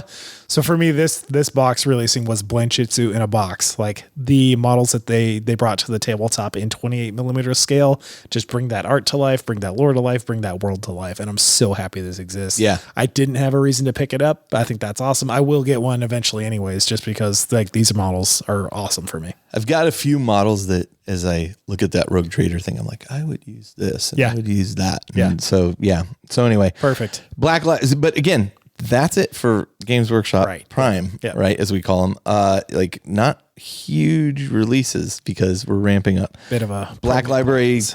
So Pilgrims of Fire by Justin Hill, which is a Sister to Battle novel, comes out. The Great Devourer, the Leviathan Omnibus, which is a bunch of stories from various authors all about Leviathan. Yeah. I wonder what that's ramping up. And Outgunned by Denny Flowers, which is an air-to-air combat book. And I put that in there because the last time I read an air-to-air combat book was Double Eagle by Dan Abnett, which if you have not read, you can get in digital format, and I highly recommend it. It's a great book. I have not read this one, Outgunned, and I was, but then they killed Aeronautica Imperialis. So no, I'm refusing to read it based. It's just Horus Heresy only. Yeah. Specialist Games though, you're drawing your line in the sand. Yeah, it's a really loose line. Yeah, it's in the sand and the waves come in and kind of move it. In Specialist Games, Adeptus Titanicus, the Open Engineer Award cards come out. And guess who got them? Yeah, I think this is a re-release because I believe they had already released the first time, but I think this was a reprinting of them, which is actually saying because that's when you were able to get. I already had them at that point. Okay, so okay, all right. Did not realize that. That was when I got them though. Yeah, and I ordered them here and then they sat at GW for 2 months. Yeah. Horus Heresy Mastodon Super Heavy Assault Transport with additional plastic sponsons. So the kit's still resin. But now you get additional weapons that are plastic sprue. That is a huge kit. That is not a cheap kit either. No. That thing's like $350 or it's something. One of the biggest models. No, it's more than that. It's like $600 or $700. Like it's probably the largest sub-Titan model that they have. Yeah, so like it's a big hit. It is a monster, and I think Todd has one. Okay. I think. Man, that thing is just brutal. Horus Heresy, the Fellblade, Glaive, and Falchion kits now are repackaged with plastic weapon sprues as well. So it's interesting. I think they're offering more weapons capabilities on some of these. I'm guessing. I'm not playing Horus Heresy at this point. But a lot of these were already out before. And, rules existed, but there wasn't a model to represent. Impossible. So, yeah. Damocles Command Rhino. Resin upgrade kit for a Rhino, which is interesting because this is kind of a revised version of the original Damocles Rhino, which, interestingly enough, one of the first Forge World models I ever bought. Oh, interesting. Yeah. It was an adapted kit that you would. You like the round doors? No. So this was not for the Damocles. Originally, it was just for a regular Rhino. Okay. And it had two Space Marines in the back working on like a console. Oh yeah. And then it has a radar dish on the top. Yeah. And I don't know why it appealed to me so much. Like I hadn't bought any Forge World stuff at that point, but this was early on and Forge World was the site that I think Kentaro, my friend, had pointed me to. He's like, "Oh yeah, they have all this stuff." And I'm like, "Oh my God, this stuff's really expensive." And he's like, "Yeah, well, it is. And you can only order it from there and blah blah blah, and it's this, horror deal to get it." And I was like, man, that thing looks cool. Like, what does it do? And I'm like, I found the rules. I can't even remember what the rules do at this point. I was like, that's kind of cool. Yeah. So I'll pick up one of those. You got to have somebody in charge. So I picked up that guy. Nice. So, where was I? Lost my place. Command Rhino. Then the Horus Heresy the Age of Darkness, the Siege of Chthoniya. Which is the first narrative expansion for Horus Heresy. And the new Horus Heresy. They did a short preview of it at Adepticon, if I recall now. Yep. Horus Heresy Despoiler Squad upgrade set, the Infernus Abomination, the Varen Asher. Bless you. And Lord Castellan Evander Garius character models release. A bunch of character models. Yeah. There was a time where Horus Heresy was all we were playing. Like for me. Yeah. It was like 7th edition. I think 7th edition become so bloated. Right. But like Horus Heresy was the way to play it. Yep. And man, I played a lot of Heresy back in the day, but it kind of died out around here. And I like just decided there's a pretty big crew but you have to drive into like Santa Clara for it, which is, that's not far from me, not that far, but I think the other thing for me was with Alan passing and Ed getting out of it and John not really participating, Ed Brown and John French not participating in it anymore. And like that was the group I used to chat with all the time. It kind of became at that point, it wasn't at the forefront of my mind. And 40K was doing some interesting things with the 8th edition that I actually really liked. Right. Yeah. And I think that kind of killed it off for me. But 8th edition and Titanicus. There was a time where I was like, the only thing I was looking at was Horus Heresy stuff.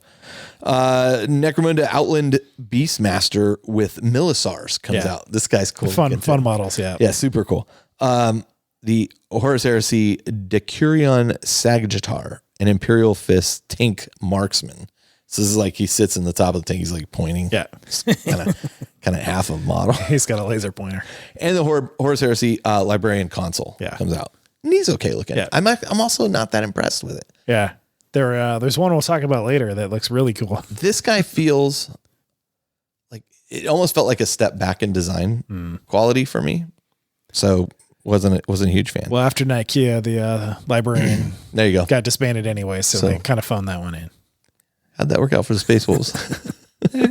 That's totally different. Let me just race through June here because again, we can't race through June. June, it happens, right? 10th edition finally drops, and we were all here for that. If hopefully you're still here. The core rules for 10th edition get released after a leak of them gets out. Yep. Data sheets for Leviathan get released.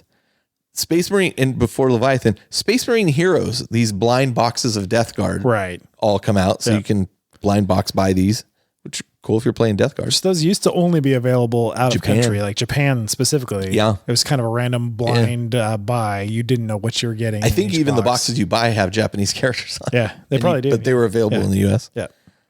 Then Leviathan itself releases. Okay, index cards and for all armies release. Core separate from Leviathan, the box set with the core rulebook releases, Tyranid Crusade book releases, the Leviathan mission deck releases. I'd say that's arguably one of the most important pieces. Yeah. And the limited edition Warhammer 40k core rule book releases as well.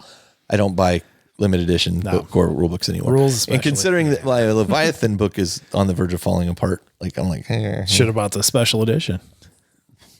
Then I could really be upset. Okay. I think we did a whole episode on Leviathan, but I think it's worth rehashing that this was a big seller. I think it was a huge seller for Sky. Yeah, for sure. I happened to, I think he had 450 boxes. It's crazy in his little shop. His poor wife. His wife is so tiny. Jade is so sweet. Those she's stairs, so tiny. all those boxes. She's not built for that. Maybe it's 450 pounds. It's like, it was a lot of stuff. Did you and I split this set? Yeah, we did. Yeah. Because I wanted the Tyranid stuff. Yep. You took the Space Marine stuff. I grabbed the Marines out of that. All the models are fantastic looking. Like I think they're absolutely brilliantly fantastic looking models. If you didn't want to buy that Leviathan core box set because you didn't play either of those armies, cool. Yep. Like it's interesting because it was such a savings. Yeah, it was. It was a really if you play those armies or one of those armies. Yep. But I mean, they make everything else available too. It's not like you just have without having to wait 3 months either. Yeah. Right? Unlike historically. And then after this, they released like a bunch of smaller box set, like starter box sets and that kind of thing. But I won't go into that too much. But I think as far as Games Workshop releases go, like this is probably one of their most successful. I know for a fact the box and the models it contained are the most complicated box release that Games Workshop has done. I know that for a fact. I have been told that. Yep. Like this had the most machines dedicated to it to build, and such a variety. A lot more complexity of tooling and how you take those CAD designs and break them apart and fit them on the sprues. I gotta say, I mean, I painted up one of the Tyranid models from it at this point, just because I was messing around and I was like, I want to see if I can if I did this method, how does it look different? Yeah. And, and I'm happy. I think the model looks great. I think for the most part, all the new Tyranid models look really, really good. Yeah, absolutely. Especially the Biovores and Pyovores. That's a huge improvement of the Biovore, especially. That was a terrible model. It really was. And it looks so cool now. Yeah, it's a really cool model. So, look, this is where we sit now. We're in 10th edition. Love it or hate it. It is the way we're playing. And this is a really nice shot in the arm for, I think, 40k in general. Like a new edition always revitalizes the community and the game. But 9th edition had become so bloated. Yeah. I'll say it again, like I'm upset that they got themselves back there again. Right. Like they were there in 7th edition. They learned their lessons. Learned the lessons. They put out 8th. Didn't remember them. Yeah. Like some of the same guys are there. Yeah, I know. Yeah. Some of the same designers are there. I'm like, what? There are a lot of new people in design studio. So but the next time I go out there, I'm going to talk to a couple of people and be like, what were you guys? Yeah. How did you find yourself here again? Yeah. I mean, it's a slippery slope. You're trying to constantly make new ways to play, make the game more interesting, add models. I get it. But man, it just felt like, oh. Yep. Oh. Yep. All right. Dawn of Fire, the Martyr's Tomb comes out in Black Library. Lord of Blood, which is an omnibus for Blood Angels by Guy Haley, comes out. That's pretty cool. I like Guy Haley's such an interesting writer. And he's such a nice guy. Like he's super nice guy. But the reason they go to him a lot is like, cause he writes fast, quick. Yeah. He used to be in the news. Like he used to write news on. He used to be in media. And so he was used to writing on like a deadline, and you got to put out blah, blah, blah. So you can really see though, when it's like Guy Haley writing a book, cause they're like, hey, we have these new, we need to tell this into a new release, right? Versus something that Guy really wanted to write. Yeah. When he writes something he really wants to write, I think he writes really, really good. When he's writing some like marketing material, basically, it's okay, but it's bolter porn. Yeah. And there's a time crunch, and it's probably not a high priority. But they go to him because he'll have it done in time. Yeah. Right. He's also like, and that's not a slam on it. That's just the way it is. Yeah. That's just business. Gutter Bowl for Blood Bowl gets released. Oh yeah. I'm not a big Blood Bowl guy, but I was throwing the Blood Bowl stuff in here just because I know Tom picked this up. Of course he did. Yeah. Tom's a huge Blood Bowl guy. He's a huge Blood Bowl fan. And then the Battle for Ogrim commences. So this was in support of Leviathan. And this was, if you bought the Leviathan box set, you got a card that had a code in it, and then you could go enter your games as you played. And it was Imperium versus Tyranid. Pretty short window of it was like a month. Yeah, collecting information, but you can submit. I found that was kind of interesting. Yeah, it was. I didn't submit anything. I was so busy painting up new stuff and figuring out how to play the game and all that So that's an interesting point you just made, though. Yeah, like a lot of people are trying to figure out how to play the game. I think learning to play the game was pretty quick. Yeah, but for you. Yeah, I also with 10th edition dropping really wanted to kick off the Primaris Shark contingent. Yeah. So I've only played a handful of games with Necrons, which are obviously fully ready to go and have, I don't know, 6,000 points of them. So for me, it was more about, I'm going to spend this time kind of hobbying and ride that excitement versus play a lot of games initially for that first month, especially. Yeah. I'm hoping this edition is going to be, for me, like 8th edition. I played a lot of 8th edition. Yeah. Really enjoyed it. Yeah. And so far, it's off to I think it's got a lot of legs. Stupid Legion Imperialis book sitting here staring at me, and I'm like, okay. Look, a distraction. I know. Right. All right. So listen, we're halfway through the year. Let's take a break. We'll come back, cover the back 9, as they say. It's really back 6, as they say in golf. And we'll be right back.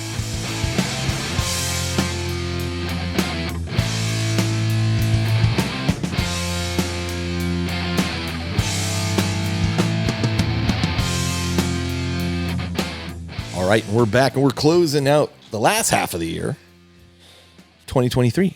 So let's leap into July. So now 10th edition is fully engaged. It's going on. Full swing. The Lion releases again, but this time without the retinue. Just solo. Now for some reason, no blade guard. Yeah, without the blade guard. Again, this is all Games Workshop Prime, and you're going to see that there's there's not a lot here because everything was so focused on this massive So much release. production had to be focused on Leviathan itself. Yeah. Yeah. Boss Snickrot releases in plastic, which is cool. He's a great model. It's a good model. And I made a mistake earlier. Farsight did not release back then. He releases in July in his XV86 Supernova battlesuit. So, my apologies. I don't think he released. It was an Arcs of Omen that released, so maybe it was new rules or something, but the new model doesn't drop till July. That is correct. That is correct. So my mistake there. And then the other mistake we made when we were talking about Black Library authors seeing a model of a character they had made come to life, it was actually Minka Lesk is the name of the character that Justin Hill wrote.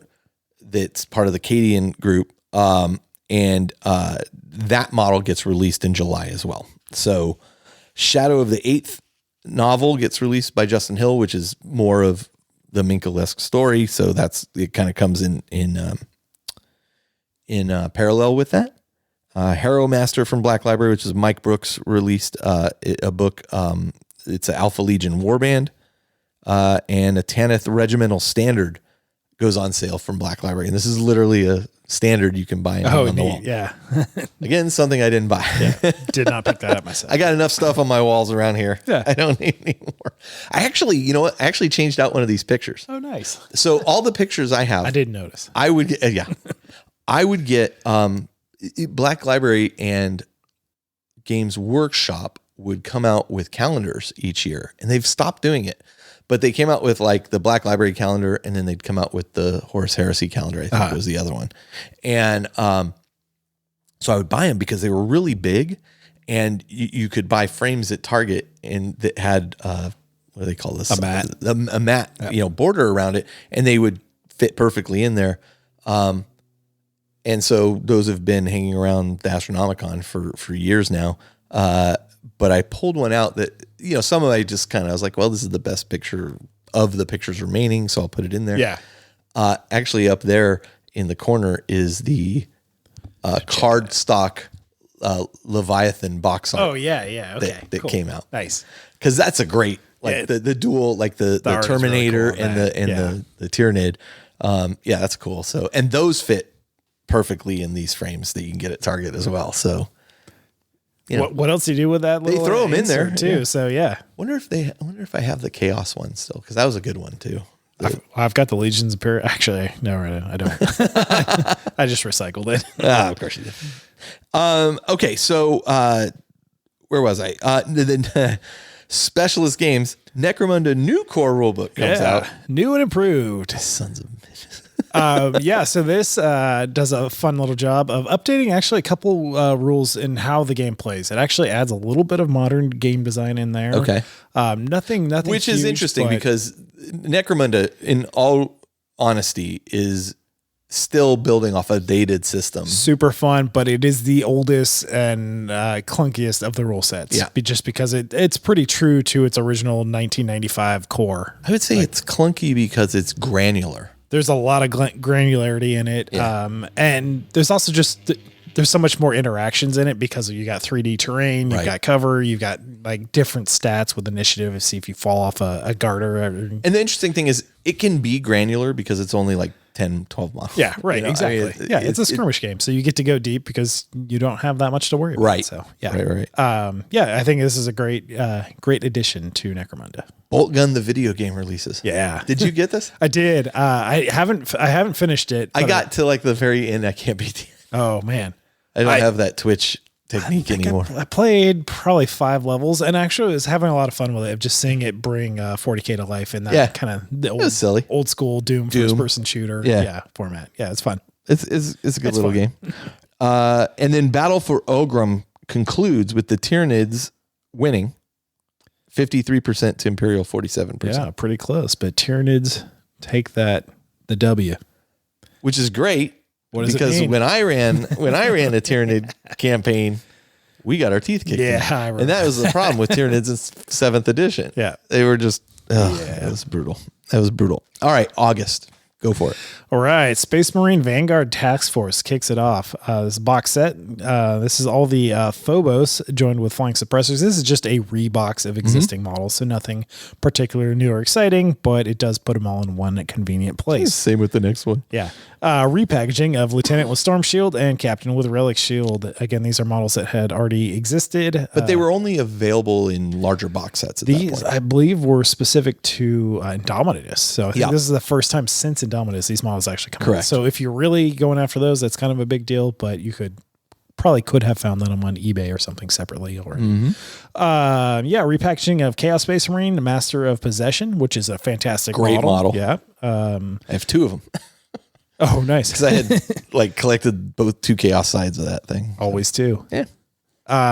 Kill Team 2023 annual release. This is just this I actually really appreciate that they release this annual that kind of compiles all the updated kill teams and everything. Some of the stuff from White Dwarf that's been released. Yeah, because they're spread across so many things, and this just makes it, you can get it in one package. You know, the other thing I did with my Kill Team stuff at this point, which I saw Cheyenne do when we went to Adepticon, was I took it all to Staples and had them cut the edge off and spiral bind it. Yeah. Because it can just lay open. To flip through. Oh, it's so nice on the table to have it lay flat. Yeah. So, yeah. So then we got Killzone upgrade, the Galifall release. So this is also a repackage. Some terrain that was only available before that comes out separate. Killzone's all specific to terrain. Kill Team, the Hearthkin Salvagers, is the Votan, first Votan Kill Team. So this is kind of a big deal in that Votan can finally participate in Kill Team. So it is bringing a new army to Kill Team. It also has one really unique model. There's kind of one heavy weapon guys and then one guy with a little jump pack, which are cool models. Interesting. Yeah. Not available anywhere else in the Votan line at this point. So that's kind of the call out there. Kill Team Hand of the Archon. These are the Dark Eldar. So these are mostly Kabalite warriors. There is an upgrade frame in there, but nothing overly new.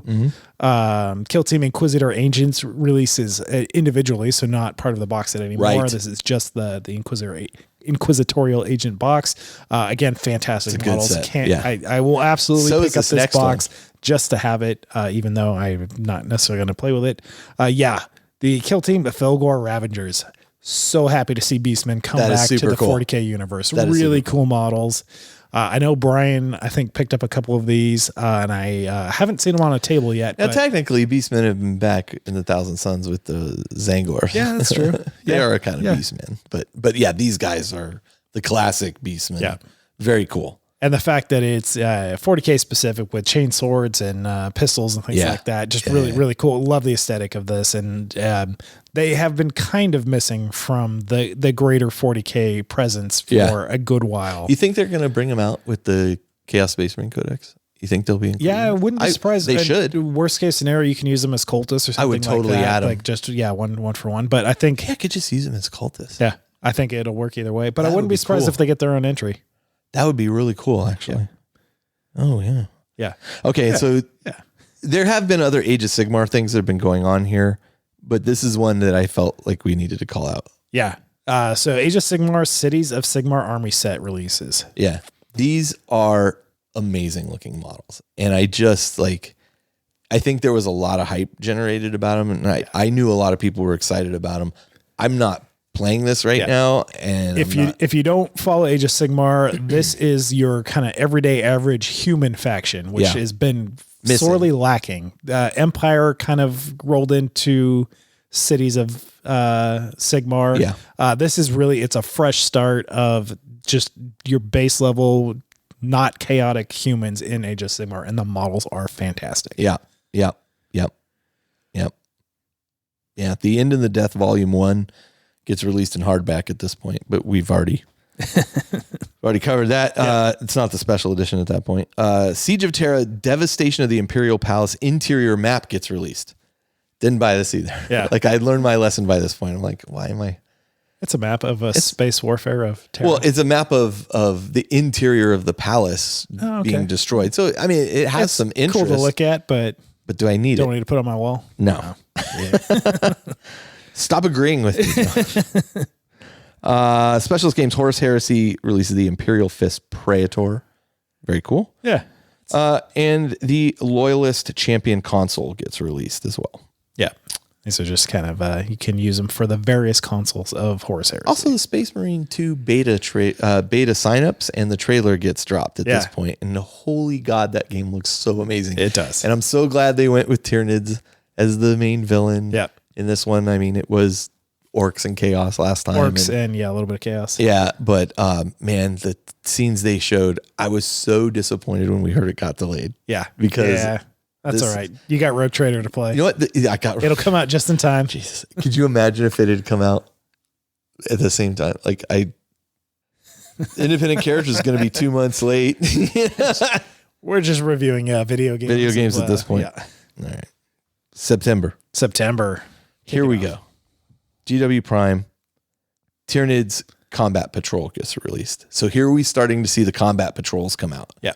That match the 10th edition Yeah. rule set so that you have a great entry to start point. And we talked about combat patrols before. I think this is absolutely a smart move on Games Workshop's part. I think it makes the game accessible. Yeah. If you're a new player or picking up a new faction, hey, well, what should I do? Yeah. What one looks fun to you? I like these guys. Are they any good? The combat patrol. Start with the combat patrol. See if you like it. It's an incredible discount on what you get inside the box. And if you don't like it, you can part it out and sell it. Yep. You know, whatever. But Tyranids Combat Patrol comes out. Tyranid Norn Emissary / Norn Assimilator. Freaking cool looking model. Those are the Hive Tyrant Plus. Tyranid Lictors, Neurolictor, Death Leaper, Biovore Pyrovores. We just talked about those. Yeah. Bunch of really all of these models. Yeah. Sick. Yeah. New Tyranid Gene Stealers. Yep. They were due for an update for a long time. Pretty similar to the existing kit, but still look great. I'd like to see them diverge a little bit, but it's cool. Of my Tyranids, that was the models I enjoyed painting the least. Yeah. Was the Gene Stealers. Yeah. Did not have fun with the ridges on their backs and stuff. Hormagaunts and Termagants also get released brand new. Yeah. Still pretty faithful to the existing ones. Yeah, and they look better, but the fact is I own like 200 of these things. I am not going to buy these. Don't want to rebuild or I'll mix them in with my other. There you go. You'll never know. Tyranid Codex drops, dice, cards, blah, blah, blah, everything that comes with that. Cerastus Knight, Castigator, and Acheron are released in plastic. Oh my God. Gorgeous model. Let me tell you. Gorgeous kit. Yeah. And this thing, like I have not played with it yet or seen it, but I'll tell you the resin one was incredibly posable. I'm hoping this one is just as posable. I'm sure, yeah. I think it is. I'm sure it is. I remember seeing, like, at first when I saw this, the Lancers and stuff. Yeah.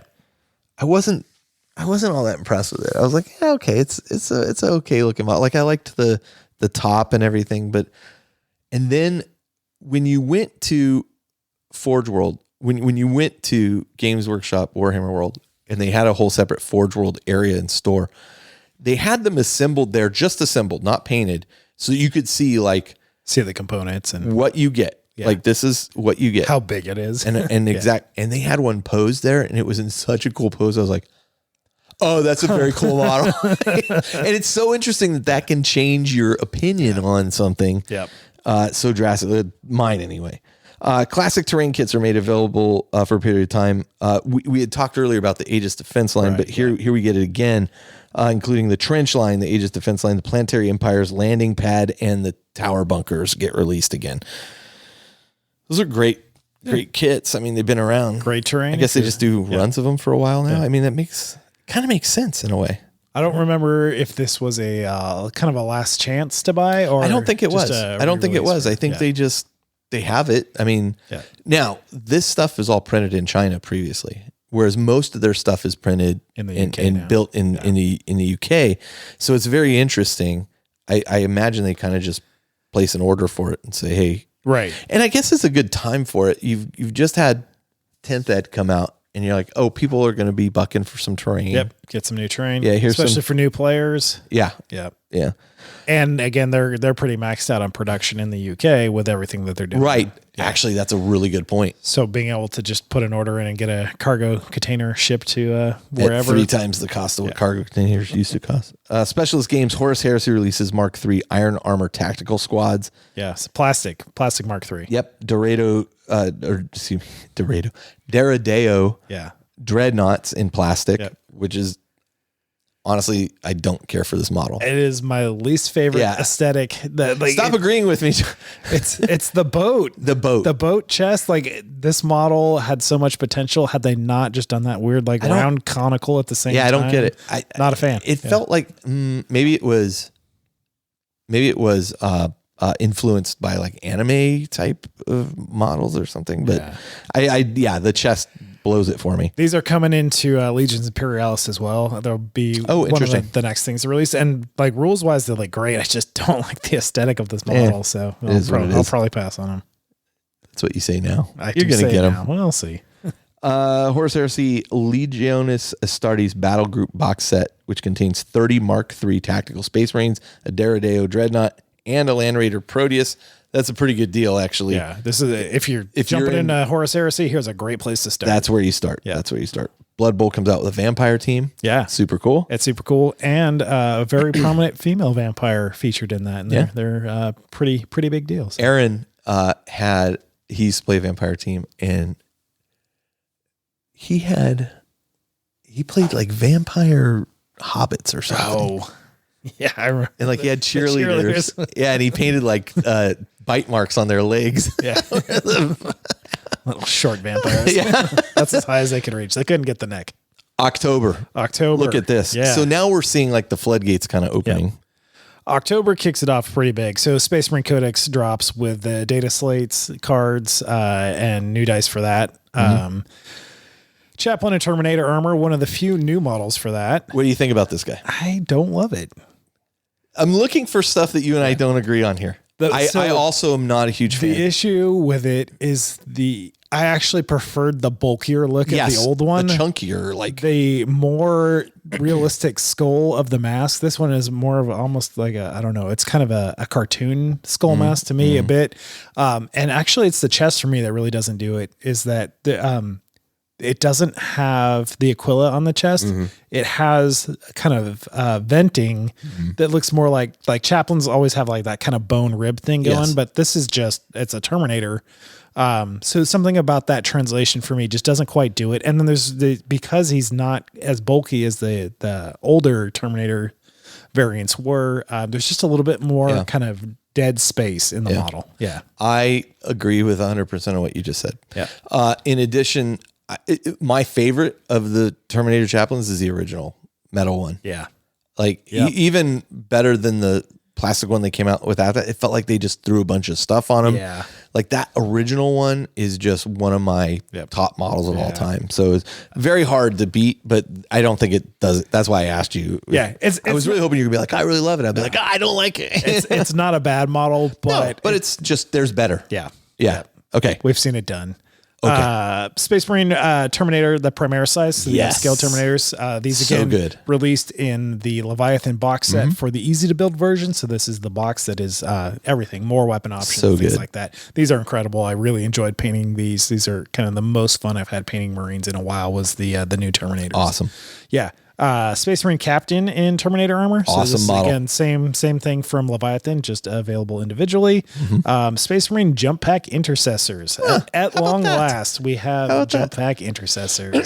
It was funny because I had brought this up and I was like, I just really want to see Jump Pack Marines. That was one of my favorite things about Marines were Jump Pack Assault Marines and this kind of thing.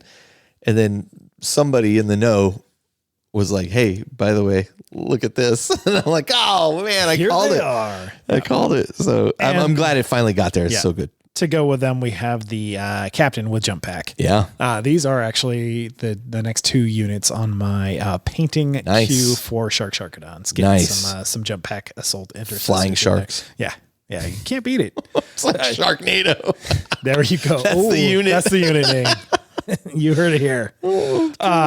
Space Marine and Company Heroes. This is the new Command Squad. So this is a revisitation of the classic Command Squad. Yep. Which I think the models are great out of that. I personally probably won't pick it up, but I appreciate. They look amazing. Yeah, because it does look great. Mm-hmm. That is a company ancient, company champion, 2 company veterans led by a captain. Yeah, solid. Yeah, it's good. Good little box there. Great models. Space Marine Stern Guide Veterans release. Again, this is similar to what we saw in Leviathan, but these are now the more involved multi-parts.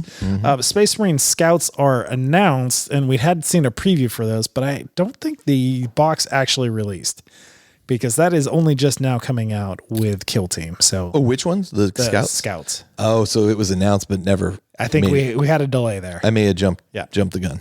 That's the problem when you work from email. Well, so they got announced, but the release still hasn't quite got pushed back. Yeah, okay, so they got pushed back. We've only just now seen going up for pre-order the Kill Team box, which is where they're going to release it. Okay, so it'll probably be a couple months yet till we actually get just a box of Scouts. They are coming though. They look good. They do look good. Yeah, and they're much needed. I unfortunately already have 15 Scouts that I already did all the head swaps on because that was the most egregious part of the Scouts. Yeah. So I'm probably not going to pick them up, but they're there if you want them. But they're there.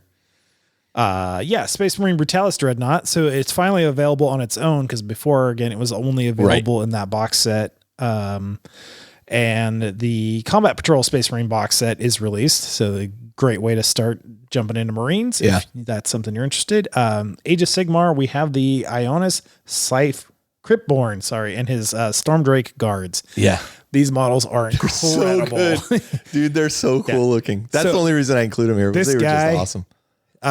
He is what I want chaplains to look like in 40k. Yes. Because it is that, I mean, they are the Age of Sigmar chaplains. Yeah. But they've done such a great job with the aesthetics on this model. And then they're all just riding dragons, which it doesn't get much cooler super than that, cool so. For, if you had something like, if you were running salamanders and you had a chaplain riding like something like this, like, I don't know. Counts as a bike. There's no way to count it as it's too big, but I mean, what a thematic kind of cool thing that would be. Yeah. Like, I would love to see like salamanders, like riding like giant lizards and stuff. That would be awesome. Some of the giant drakes from, what's it? Nocturne. Yeah. Yeah. That'd be so cool. Yeah. All right. Black Library. Into the Death Volume 2 comes out. Your favorite book? 2 of 3. Yeah. It's not a bad book. I mean, I don't mean to rag on it, really, really bad. It's just like, I think this all thing could have been tightened up and wrapped up a little bit. I get it's hard to end something like this, and you don't want to end it. You don't want to pull Stephen King where you're like, and then the bomb goes off and that was the end. It's like, okay, wait. Okay. But at the same time, I'm ready for the end. I think there's also probably a little reluctance to get to the end where it's like, what are we going to do? And I'm sure they're talking about it. Yeah. I don't think they need to do like some ongoing. The Dawn of Fire thing is going to, and that's like 7 or 8 books now. I haven't read any of them. I haven't read those. Yeah. But I might check them out. Yeah. Something to do. Lots of space out there. All right. Specialist games, go. Necromunda, the Arathan in Succession, Ruins of Jardlin. This continues the campaign of that, the story evolution, and there are some. Do you have this? I have not picked up any of the Secession books yet. Okay. I am hoping to pick them all up at some point in the next couple of months. Because there are rules embedded in these books, so if you are, depending on which gangs you're playing, you do need these for rules. But also just the story and what they offer to the game is pretty cool. And Necromunda is definitely a gang that I'm in for. So I will. I'll pick them up. The Necromunda Vansar, the Arachnarigs. I love these. Yeah. They're very similar to the existing Forge World model, but these are basically kind of the vehicle that the Vansar get for Ash Waste now. So and then we get the Vansar Ash Waste upgrades. So again, this comes with its backpacks and new heads and things like that with respirators, just to get your Vansar gang out in the Ash Waste. That's right. And followed up there by the Mind Locked Weird and Cephalopod Specters. And these are a more Deloc kind of specific thing. The Cephalopod Specters are a type of brute kind of. They're not really combat oriented. They're just very flavorful and kind of do some weird things. Are these the things that look like cloakers? They're like small little tentacle. Oh, right.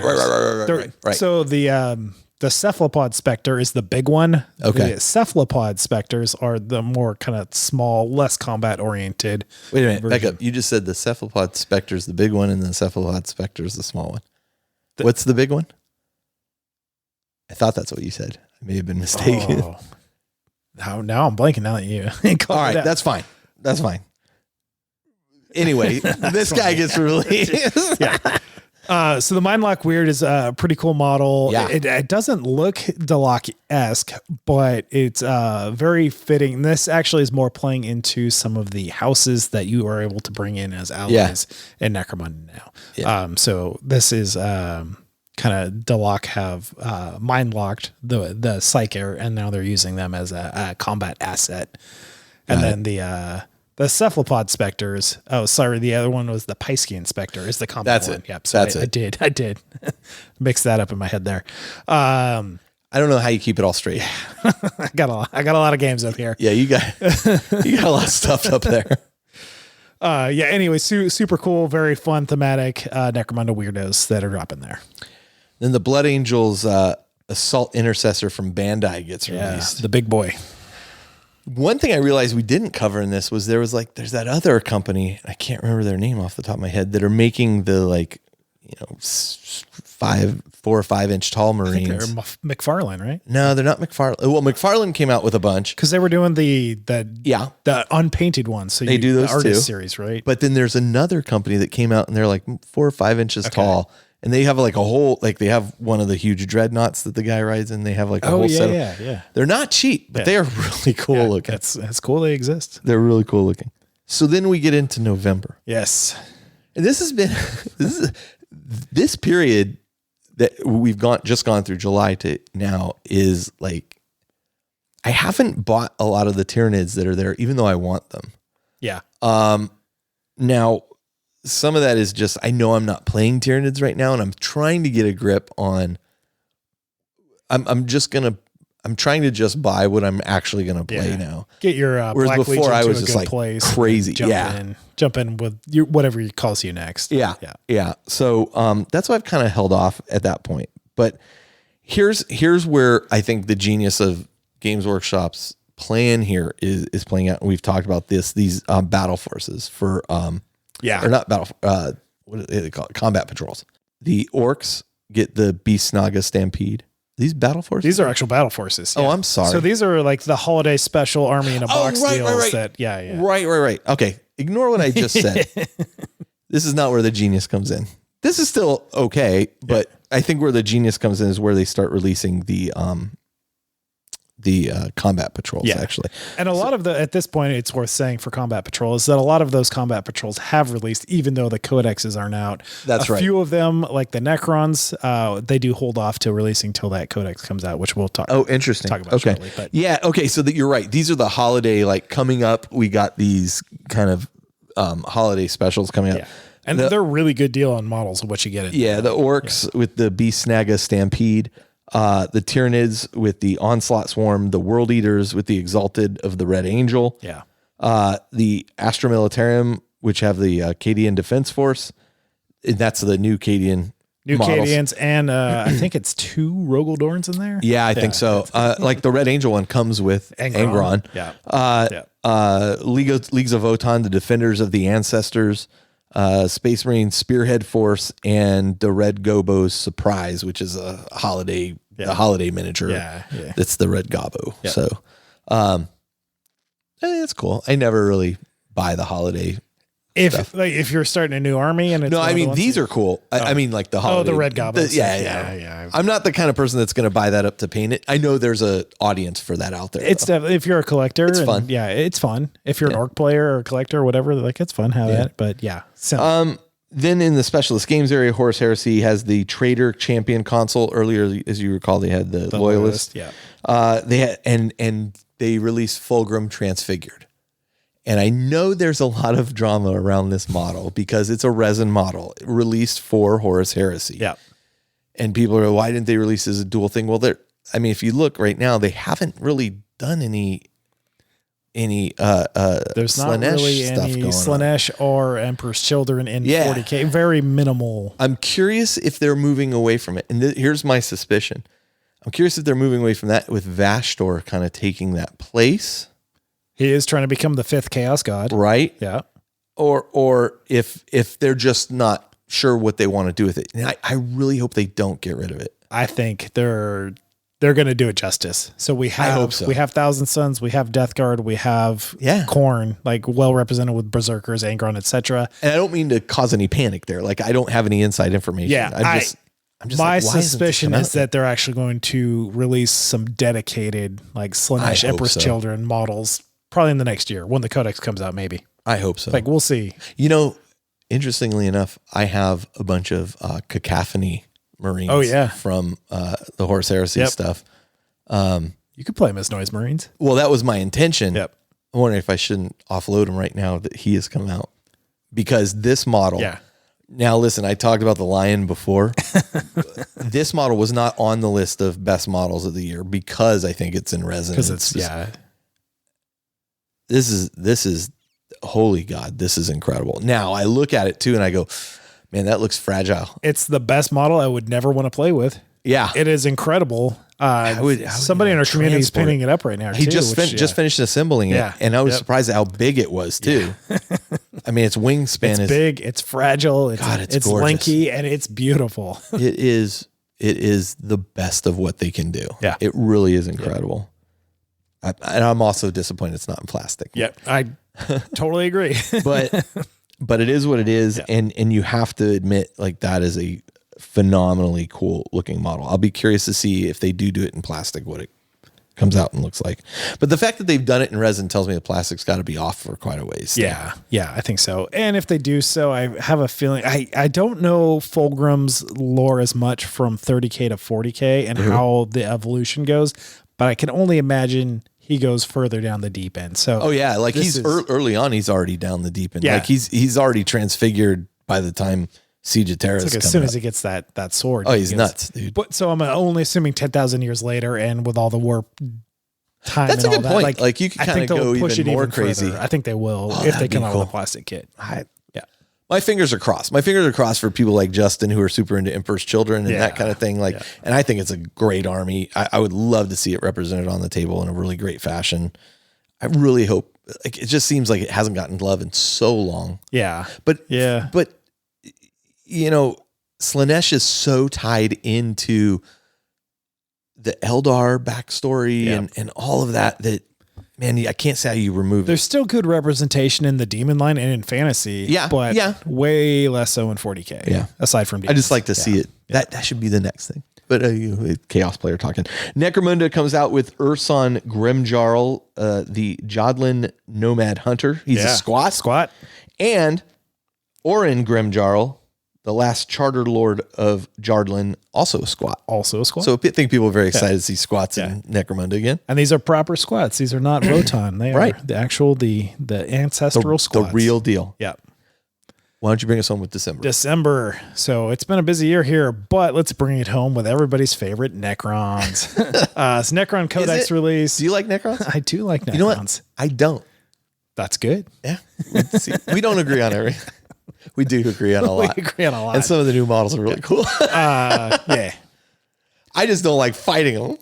I get that. No, I mean, I mean that in the loosest possible terms. I actually very much enjoy my games against them, but man, they can be frustrating sometimes when they just keep coming back. They are not always fun to play against. I completely. It can be. All right. Armies that just negate you from killing them. And so I only just picked up my book today because it only came out a week ago. Yeah. So I just picked it up from the shop today, but they have definitely taken some of the durability away from Necrons and given them more of a points discount. So you can get more bodies that are not quite as durable. That's good. I think they will be more fun to play against. That's good. It's interesting. There's kind of two things that can make an army no fun. Yeah. In my mind, two major things. One is exactly what you just described. Anything that denies too much of your opponent's play. Yeah. Feel bad. Yeah. And things that take away your opponent's powers. Yep. Like that's where it's just like, so why do I have this? Okay. You know?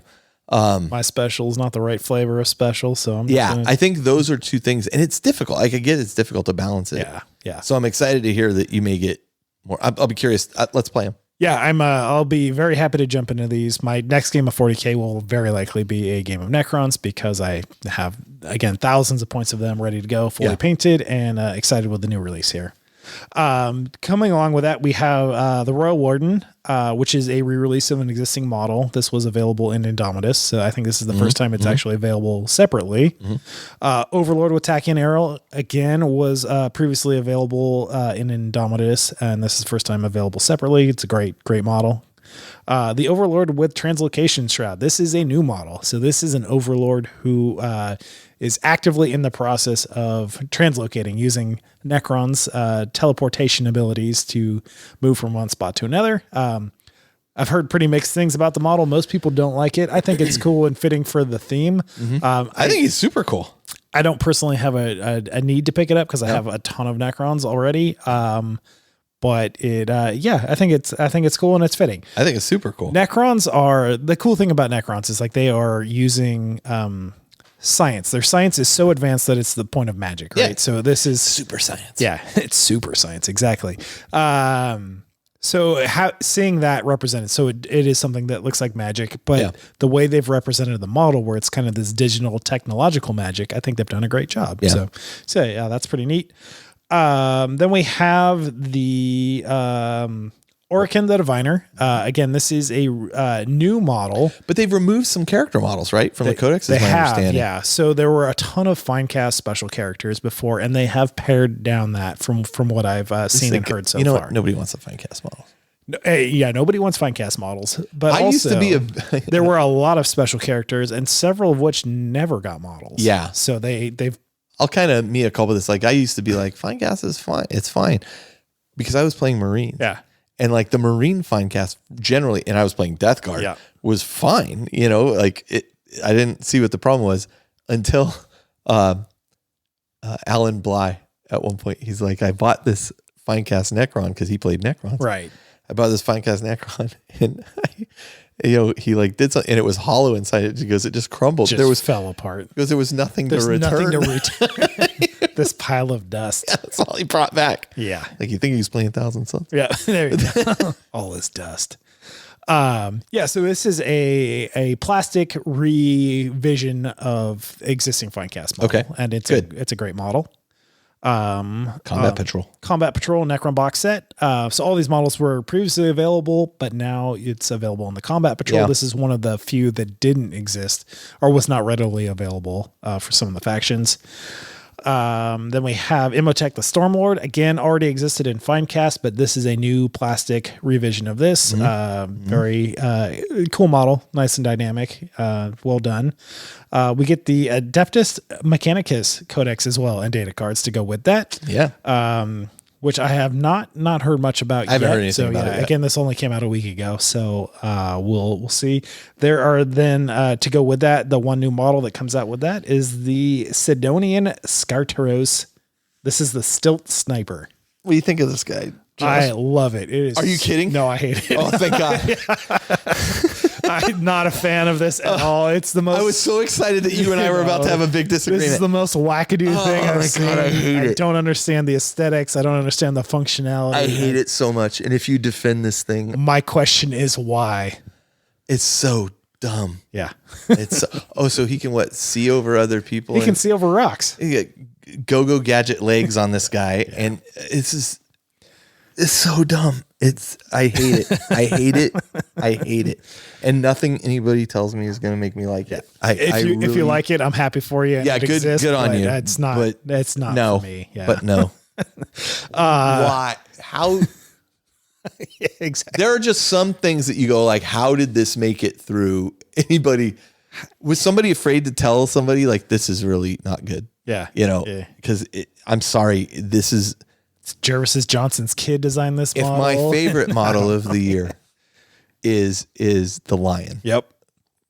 Least favorite with the asterisk because it's really full grown transfigured. But yeah, but if it's the Lion, yeah, This is my least favorite. Yeah. Like, I remember I thought it was a practical joke when I first saw it. I literally thought it was a practical joke. That's just Photoshop. Wait a minute. It's not April. Real. Okay. Before you go on, I want to, before you go on with the specialist games here, because it goes on for a bit, and you don't have to read all of that out loud. That's ridiculous what I wrote.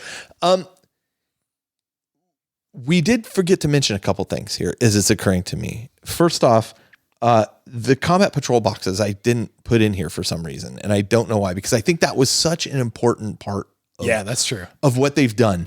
And it's a brilliant move across the board for you to have an easy way to get into the hobby. The vast majority of those dropped pretty quickly after Leviathan. So I think they came out in July. Yeah. Which I don't think we included. Maybe July, August. And for some reason it didn't make the list, but it should have been in there because I think that's actually one of the cleverest things I've seen Games Workshop do in terms of making it easy for people to get into the game. 100%. Super smart. The other thing I didn't mention was we talked earlier about the Iron Warriors Warhammer Plus, but we didn't talk about Pariah Nexus. Oh yeah. Which came out. And it was like, people were frustrated that it was so short because I think it was 3 or 4 episodes. It's only 3 episodes, but really good. Whoa, super good. Really good. Super good. And I know somebody in our group was like, well, this is terrible timing. This should have come out with the Pariah box set, that they did with the Necron. And I'm like, yeah, that would have been ideal. I'm sure that would have been great, but it didn't.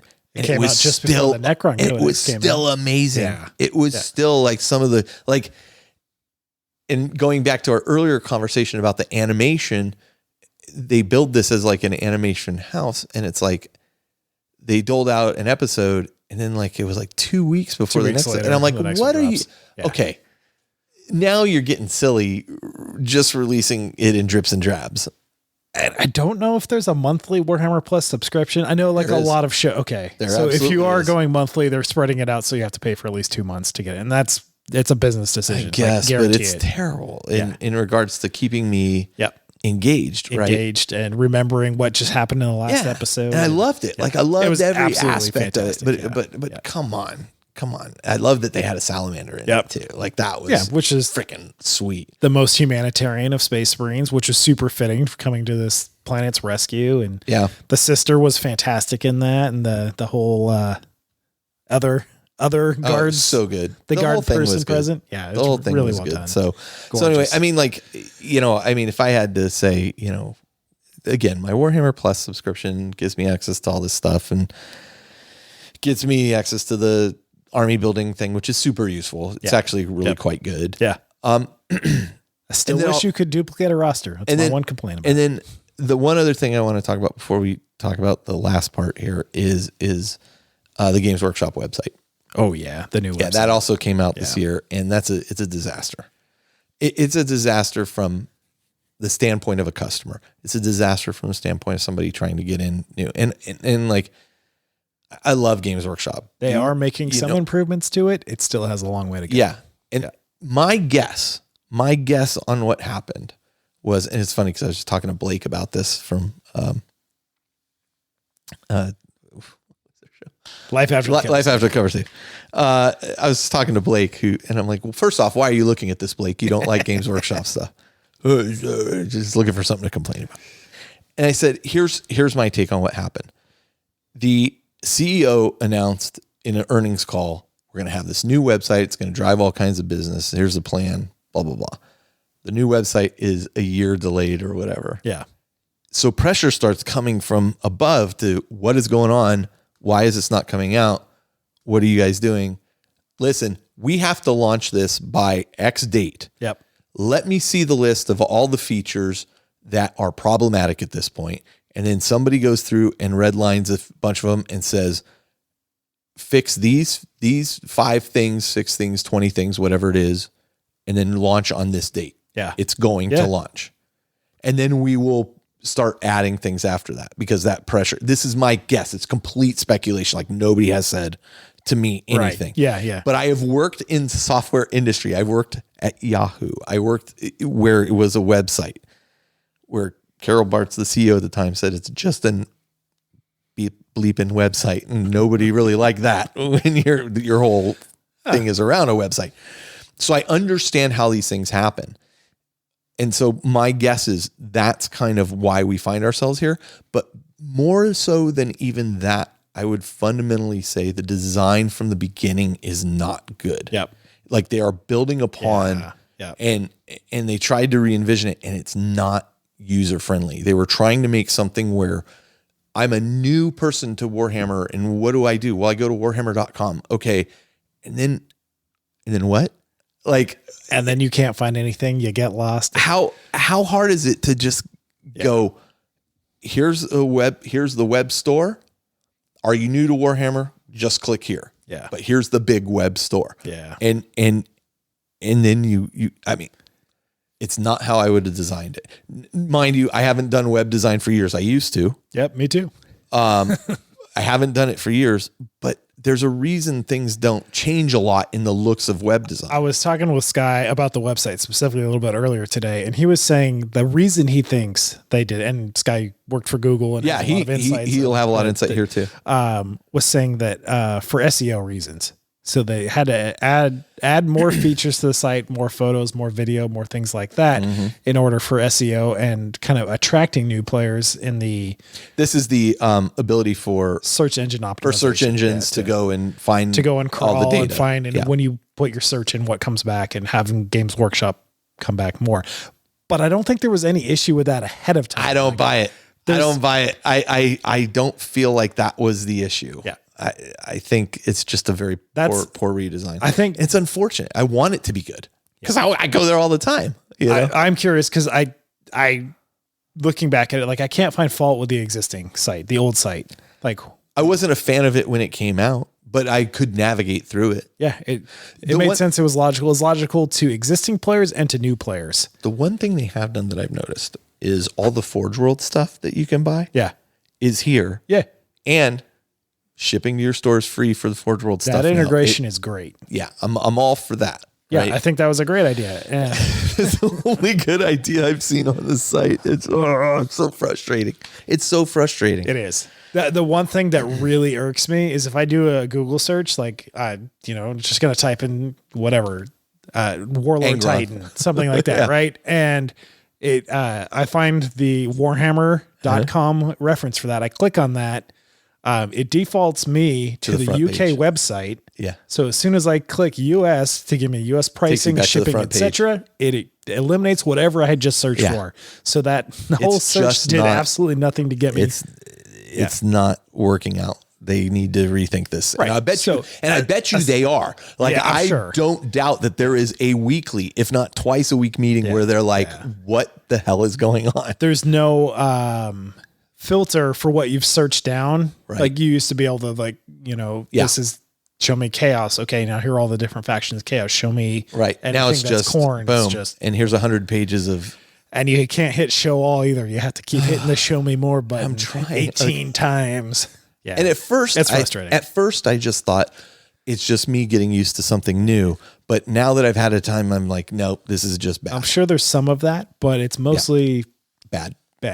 All right. Yeah. So specialist games. Well, first, AdMech, Adeptus, Mechanicus, Combat Patrol box. That's right. I cut you off before that. Well, because we got carried away on the tangent of the lovely Stilt Bro. Yeah. Oh God. Okay. I hate him so. Is he in the patrol box? I hope. I don't know, and I don't think so. I would just not buy it based on. I also hope not. That's not a great way for anybody to meet the game or the Black Library comes out with God Machines, a Warhammer 40k omnibus all about Titans. Yeah. Okay. I'll actually have to pick that up. I think I might too. Check it out. So then what happens? All right. Well, then Legions Imperialis drops. You don't have to read this whole list. There is a list. I'm going to read the list. No, don't do that to our listeners. Yeah, so we have the starter box, the rule book, the army cards. All the Titans get reboxed and released. All the things we've been waiting for, except for Warhounds. Warhounds are not yet re-released. Or the Iconoclast, what's it called? The Warbringer. No. What's the bigger one than the Warlord? The War Master. The War Master is not out. It'll be part of the reboxing. Yeah. So I'm just saying it hasn't come out yet. We've known for months now that these were coming out. We've all suspected that they were just getting reboxed and rebranded for Legions Imperialis because they do work for both games seamlessly, and that was proven to be correct. A really cool thing I will mention on the Titans of these is the Titans now contain terminals and cards for the Titans that you buy. Historically, you've always had to get those separately, either in a terminal set or a card set. Now, the model that you buy should be a complete experience for Is Titanicus. The terminal the thinner paper terminal? I can only assume it is, which is unfortunate, but the slightly scaled down version too, to actually be able to fit in the box. I actually like the scaled down versions better anyway. I've got all the thick cardstock stuff that has the holes for. Yeah, I do too, but I have some of the smaller ones and some of the bigger. The scaled down is fine, but I'm all in for that. So all right. And a bunch of the Aeronautica stuff gets re-released. Yeah, everything reboxed for Aeronautica. That was, again, the only thing that exists for Aeronautica now is Horus Heresy specific. Did you see? I don't know if you read my notes, but for those at home, I'm going on. Everything starts with Legion Imperialis, rulebook, starter box, Legion Astartes Infantry, Solar Knights and Titans reboxing. Yeah, and then finally, OFFS, all Knights and Titans reboxed and re-released. You didn't list them out. Wow. You really cut some corners there. You know what is really cool? Yes. Is Legions Imperialis. The Civitas Imperialis Ruins. Yes. Now the city stuff has all been released before for Titanicus, but the ruins are out, and the plates for the ground. What am I trying to say? The road tiles. The road tiles. Yeah. Those are really cool. Really cool. They are unfortunately expensive, and you need lots of them in order to put a table together. Yeah. So I don't know. I haven't done the U.S. conversion because I keep seeing everybody talk about this in pounds, but it's like 280 pounds to put a table together. I'm going to talk to our friends over at Table War and see what they do have. Titanicus maps. Yeah. They have a 4x4 and a 4x6. Yeah. The interesting thing is that Legion Imperialis standard size is a 4x5. So I'm curious. You know what? 4x6, cut it. Yeah. And I'm tempted to do exactly that, or just get the 4x6 for larger really games. 4x5? It is 4x5. Which I think makes sense. And all the missions are laid out for that because the objectives are very specific on placement. So 4x5 table does make more sense for that. But so this is really everything. Everything in the starter It's a massive box. release. It's a huge release. It's a brand new game. Yeah. 30 years later. So it's everything that needs to release for the game. There's obviously going to be more coming up for in the future, but this is a huge release. Yeah. Good stuff. Yeah. Super God, excited. I didn't want to do it, Josh, but you got me. My excitement was contagious. It's having read the rules a couple times over now, having built the models, having started painting a lot of them. Like I'm so thrilled to be here. They look great. Like the detail on those rhinos is incredible. They're a joy. They're a joy to paint. And the word, like we have our little chat group, like the word we all keep coming on, they're just adorable. Like saying something grimdark and 30K, 40K, whatever is adorable is kind of a funny juxtaposition, but it absolutely is. And careful, it'll be. And I'm here for it. Chibi 40K. What's this Necromunda stuff down here? So we get the Ashwaste Outpost Terrain. This is a rebox set of what came in the Ashwaste box itself. There's two above that. What else we got? Ironhead Squat Prospector, Ashwaste Vehicle. Oh, this is a crazy vehicle. This is actually a resin vehicle. Yeah. It looks like a submarine on a tank, like got together and made a baby. Adorable. It is a monster. Like that is a huge chunk of resin. Yeah.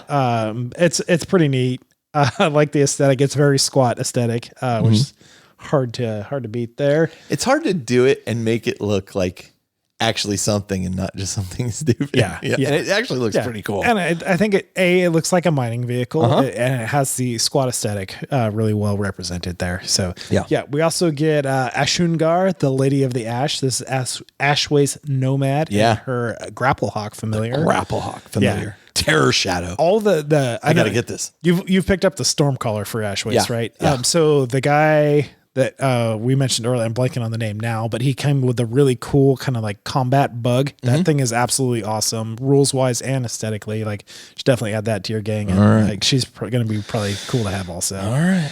Yeah. I like that they have like these like pets and animals that they're kind of, I think it's a cool, they're not going to get a vehicle, but they're going to have these really cool other options. And like the Stormcaller actually gets to modify how visibility and the sandstorms work in that. Like they play very differently, but I think in a really thematic way. So interesting. So that's pretty cool. And then we get the Dalak Rogue Dock and Gang Lookout release. Really cool. The Gang Lookout looks kind of like a generic Dalak ganger, which is fitting. The Rogue Dock. The Rogue Dock is awesome. Yeah, I'm definitely going to be picking this up for my Dalak gang. Then we get the Dalak Ashways upgrade. These have kind of funny helmets because Dalak don't like sunshine. So they are actually like fully encased helmets, not just like a different rebreather mask, which I don't love the aesthetic personally, but I'm at this rate mostly going to be you're in though. I'm going to probably be playing my Enforces unless Dalak actually get their own vehicles for Ashways. Right. Gotcha. And then we get the Dalak vehicle, gang tactics cards, and a reprint of the gang tactics cards. Again, these are vehicle specific. And this is what has led me to believe that Dalak probably won't be getting their own vehicle because historically the gang tactics cards, vehicle tactic cards, and upgrade kits have been coming with the release of a vehicle for those gangs, and we are not seeing that here. So we'll see what if Dalak get anything or not. They do have access to vehicles just through the custom vehicle rules or some of the kind of generic, like all the Gene Stealer cult type vehicles. Dalak have access to. They did just at this rate are not getting their own kind of unique one to themselves. Then we get the Necromunda Apocrypha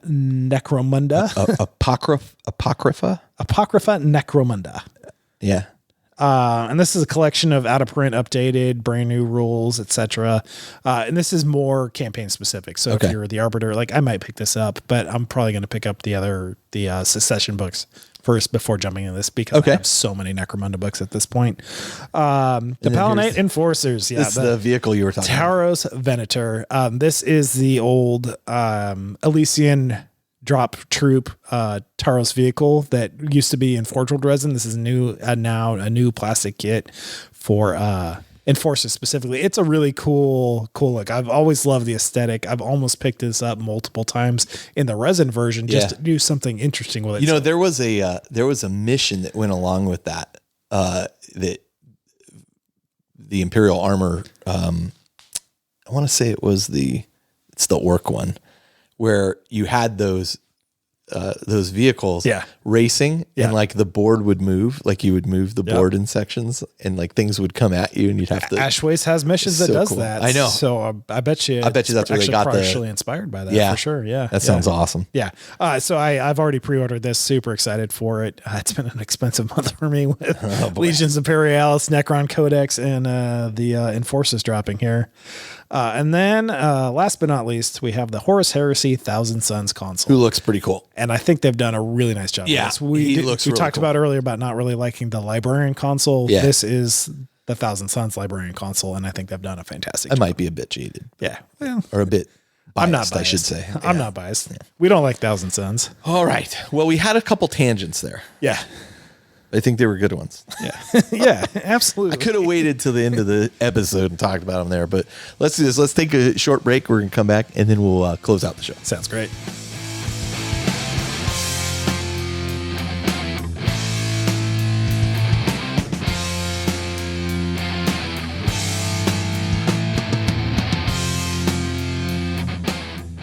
All right, and we're back. We're closing out episode 229. And 2023. Thank God. Yeah, I mean, 2023 has been a rough year. It's been a roller coaster. Yeah. Not just, I mean, 40k stuff's been great and all that, but like personally, it's been a rough year, I think, for us. But, 2024, we can hope it'll get better. I'm sure it will. And I mean, I'm super bummed. Well, as you know, we lost Doug this year. Yeah. And then we just lost Andre Brouwer, the the actor, the captain, 9-9. captain from Brooklyn Nine-Nine, one of my favorite characters in any sitcom ever, and just an amazing actor. And man, it's just I just hate getting older. Yeah. As you get older, it's just like more and more things around you are falling apart, and more funerals. You're falling apart. But what a year in terms of releases! Holy smokes! I didn't see the Legions Imperialis thing coming. Like you should have. I guess. I mean, in retrospect, I got lucky because going into Aeronautic Imperialis, I was like, oh, I'm specifically going to focus on marine stuff. So, yeah. And honestly, the only reason I bought that stuff initially was because I thought it would be cool terrain, or I'd write my own narrative scenarios to incorporate those planes into Titanicus. So the fact that I was able to kind of bring Thousand Suns and Stowe BX, and now Legions Imperials has dropped, and I'm just all in for Thousand Suns on that. Shut up. Yeah. Yeah. I mean, it's, and I honestly, like, I was never particularly interested in Epic, but your excitement and everybody else's excitement around it, it's contagious, and it got me kind of like, all right, fine. Yeah. And I mean, the thing I've been telling people, and I tell them this with Adeptus Titanicus too, is, because they're like, oh, I really want to get into this. I go, okay, is anybody in your area getting into it? If the answer is no, probably don't do it unless you're about to build up 2 armies and walk people through it. Yeah. And try to get them hooked. But other than that, skip it, unless you've got a group of people. And this is why I started Warhammer 40k to begin with. Right. Like when I was looking at games, it was, if I'm our D&D group, people are having kids and not able to make it, and I need something I can do with just one other person. And the most popular game I knew of in the miniature war game thing was Warhammer 40,000. Yeah. And so I knew I'd always be able to find another person to play if I needed to. And still true. Yeah. And it's still true. I mean, it holds true. I've been playing now 14 or 15 years, which is short time compared to some people, but a long time compared to some. I mean, like, as we were just talking, somebody's like, I just got into it at the end of, end of 8th or 8th or whatever it was. And I'm like, oh man, I didn't even think about it. So much has changed. Yeah. So, anyway, what a year, both good and bad. And it's been a year. It's been a year. We could chalk up another year.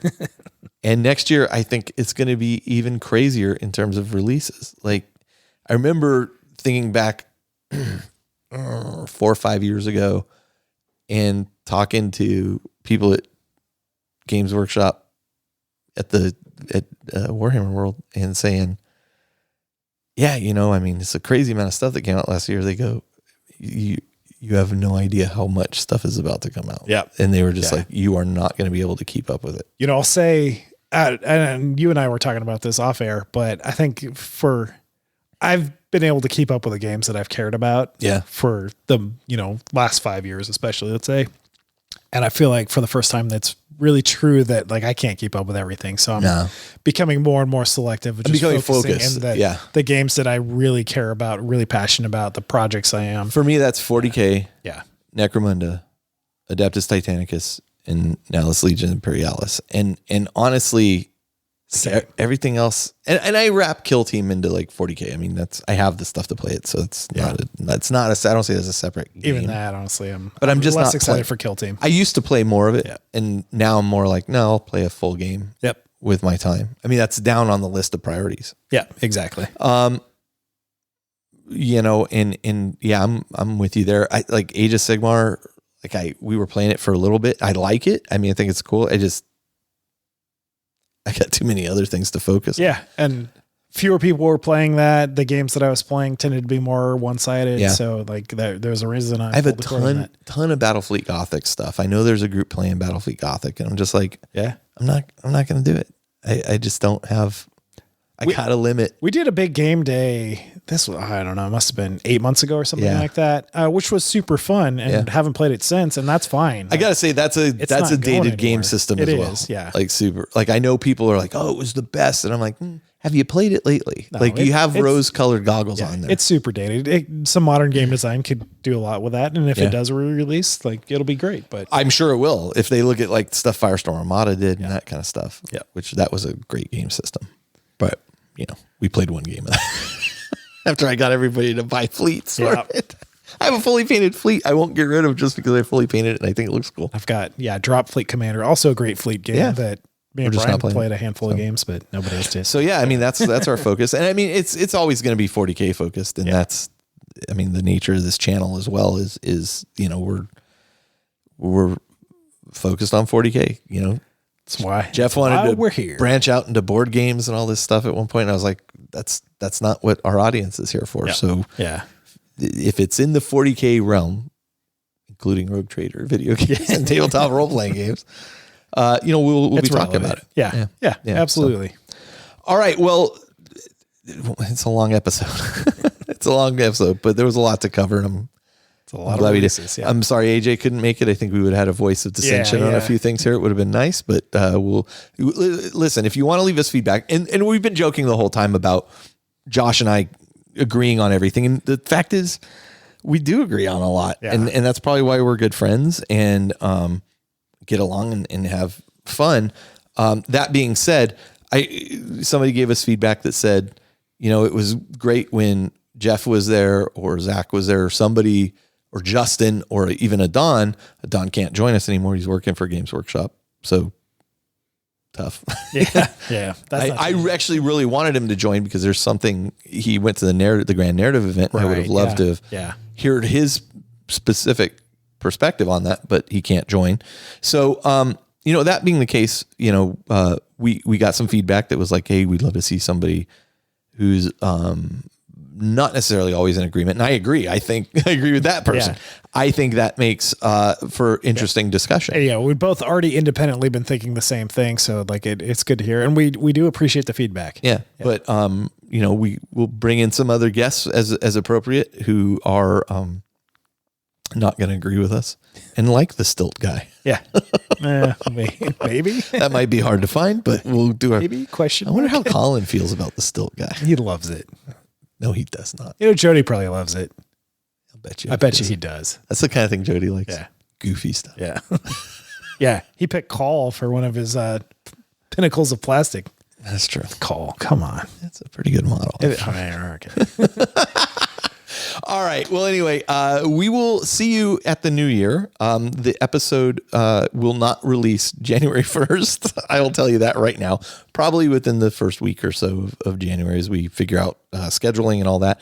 That's episode 230, obviously. You're already listening to this one. Yeah, you'll already be listening to this one. And episode 230 will drop in the first week or so of January after the holidays and after we get all that stuff taken care of. So in the meantime, I hope everybody has a wonderful holiday, whether you celebrate Christmas, Hanukkah, Kwanzaa, whatever you're celebrating.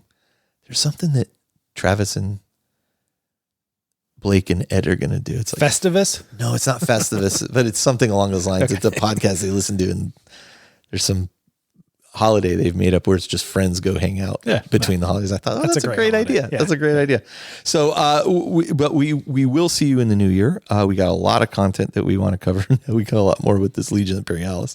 So, so expect to hear from us there. You got anything you want to say towards the end of the year? Yeah, just say it's been a great year bringing the show back. Thanks for bringing me on board. Do it on video. More regular. Yeah, the video. Thanks to everyone who has given us a subscribe or liked our videos or commented on them. Checking out that format. With a pretty high rate of everybody who has taken the time to watch them. Obviously, they're longer shows because of the longer episodes. But everybody who has taken the time to watch them has really liked what the format adds to the equation. Yeah. With just being so much more visual and our reactions, our laughter, things like that, seeing our faces. Let me ask you this. What has been your favorite episode that we have done this year since we came back? And I'll let you think about that while I'll tell you about mine. Yeah. I think mine was the game show episode, and it had such a video component to it. I know it did. Yeah. And I know it wasn't great as an audio format. And we'll figure out what we're going to do about that. But maybe those just get released on video. But I think that's I had fun doing it. Yeah, that was a lot of fun. Yeah.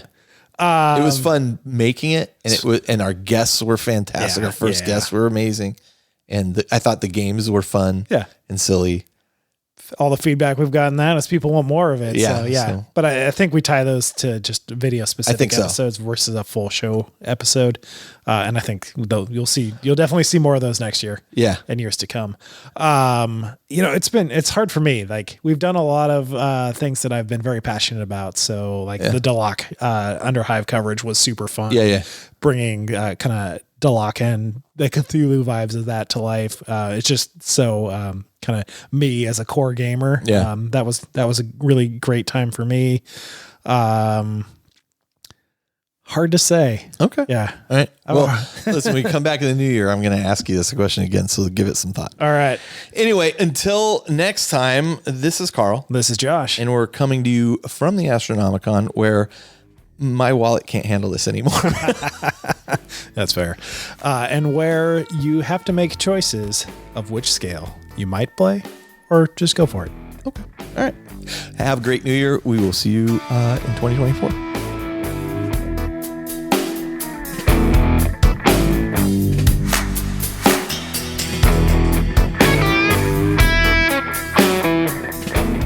This episode of The Independent Characters is protected by the Creative Commons license. If you have further questions as to its use, you can find information on the front page at theindependentcharacters.com.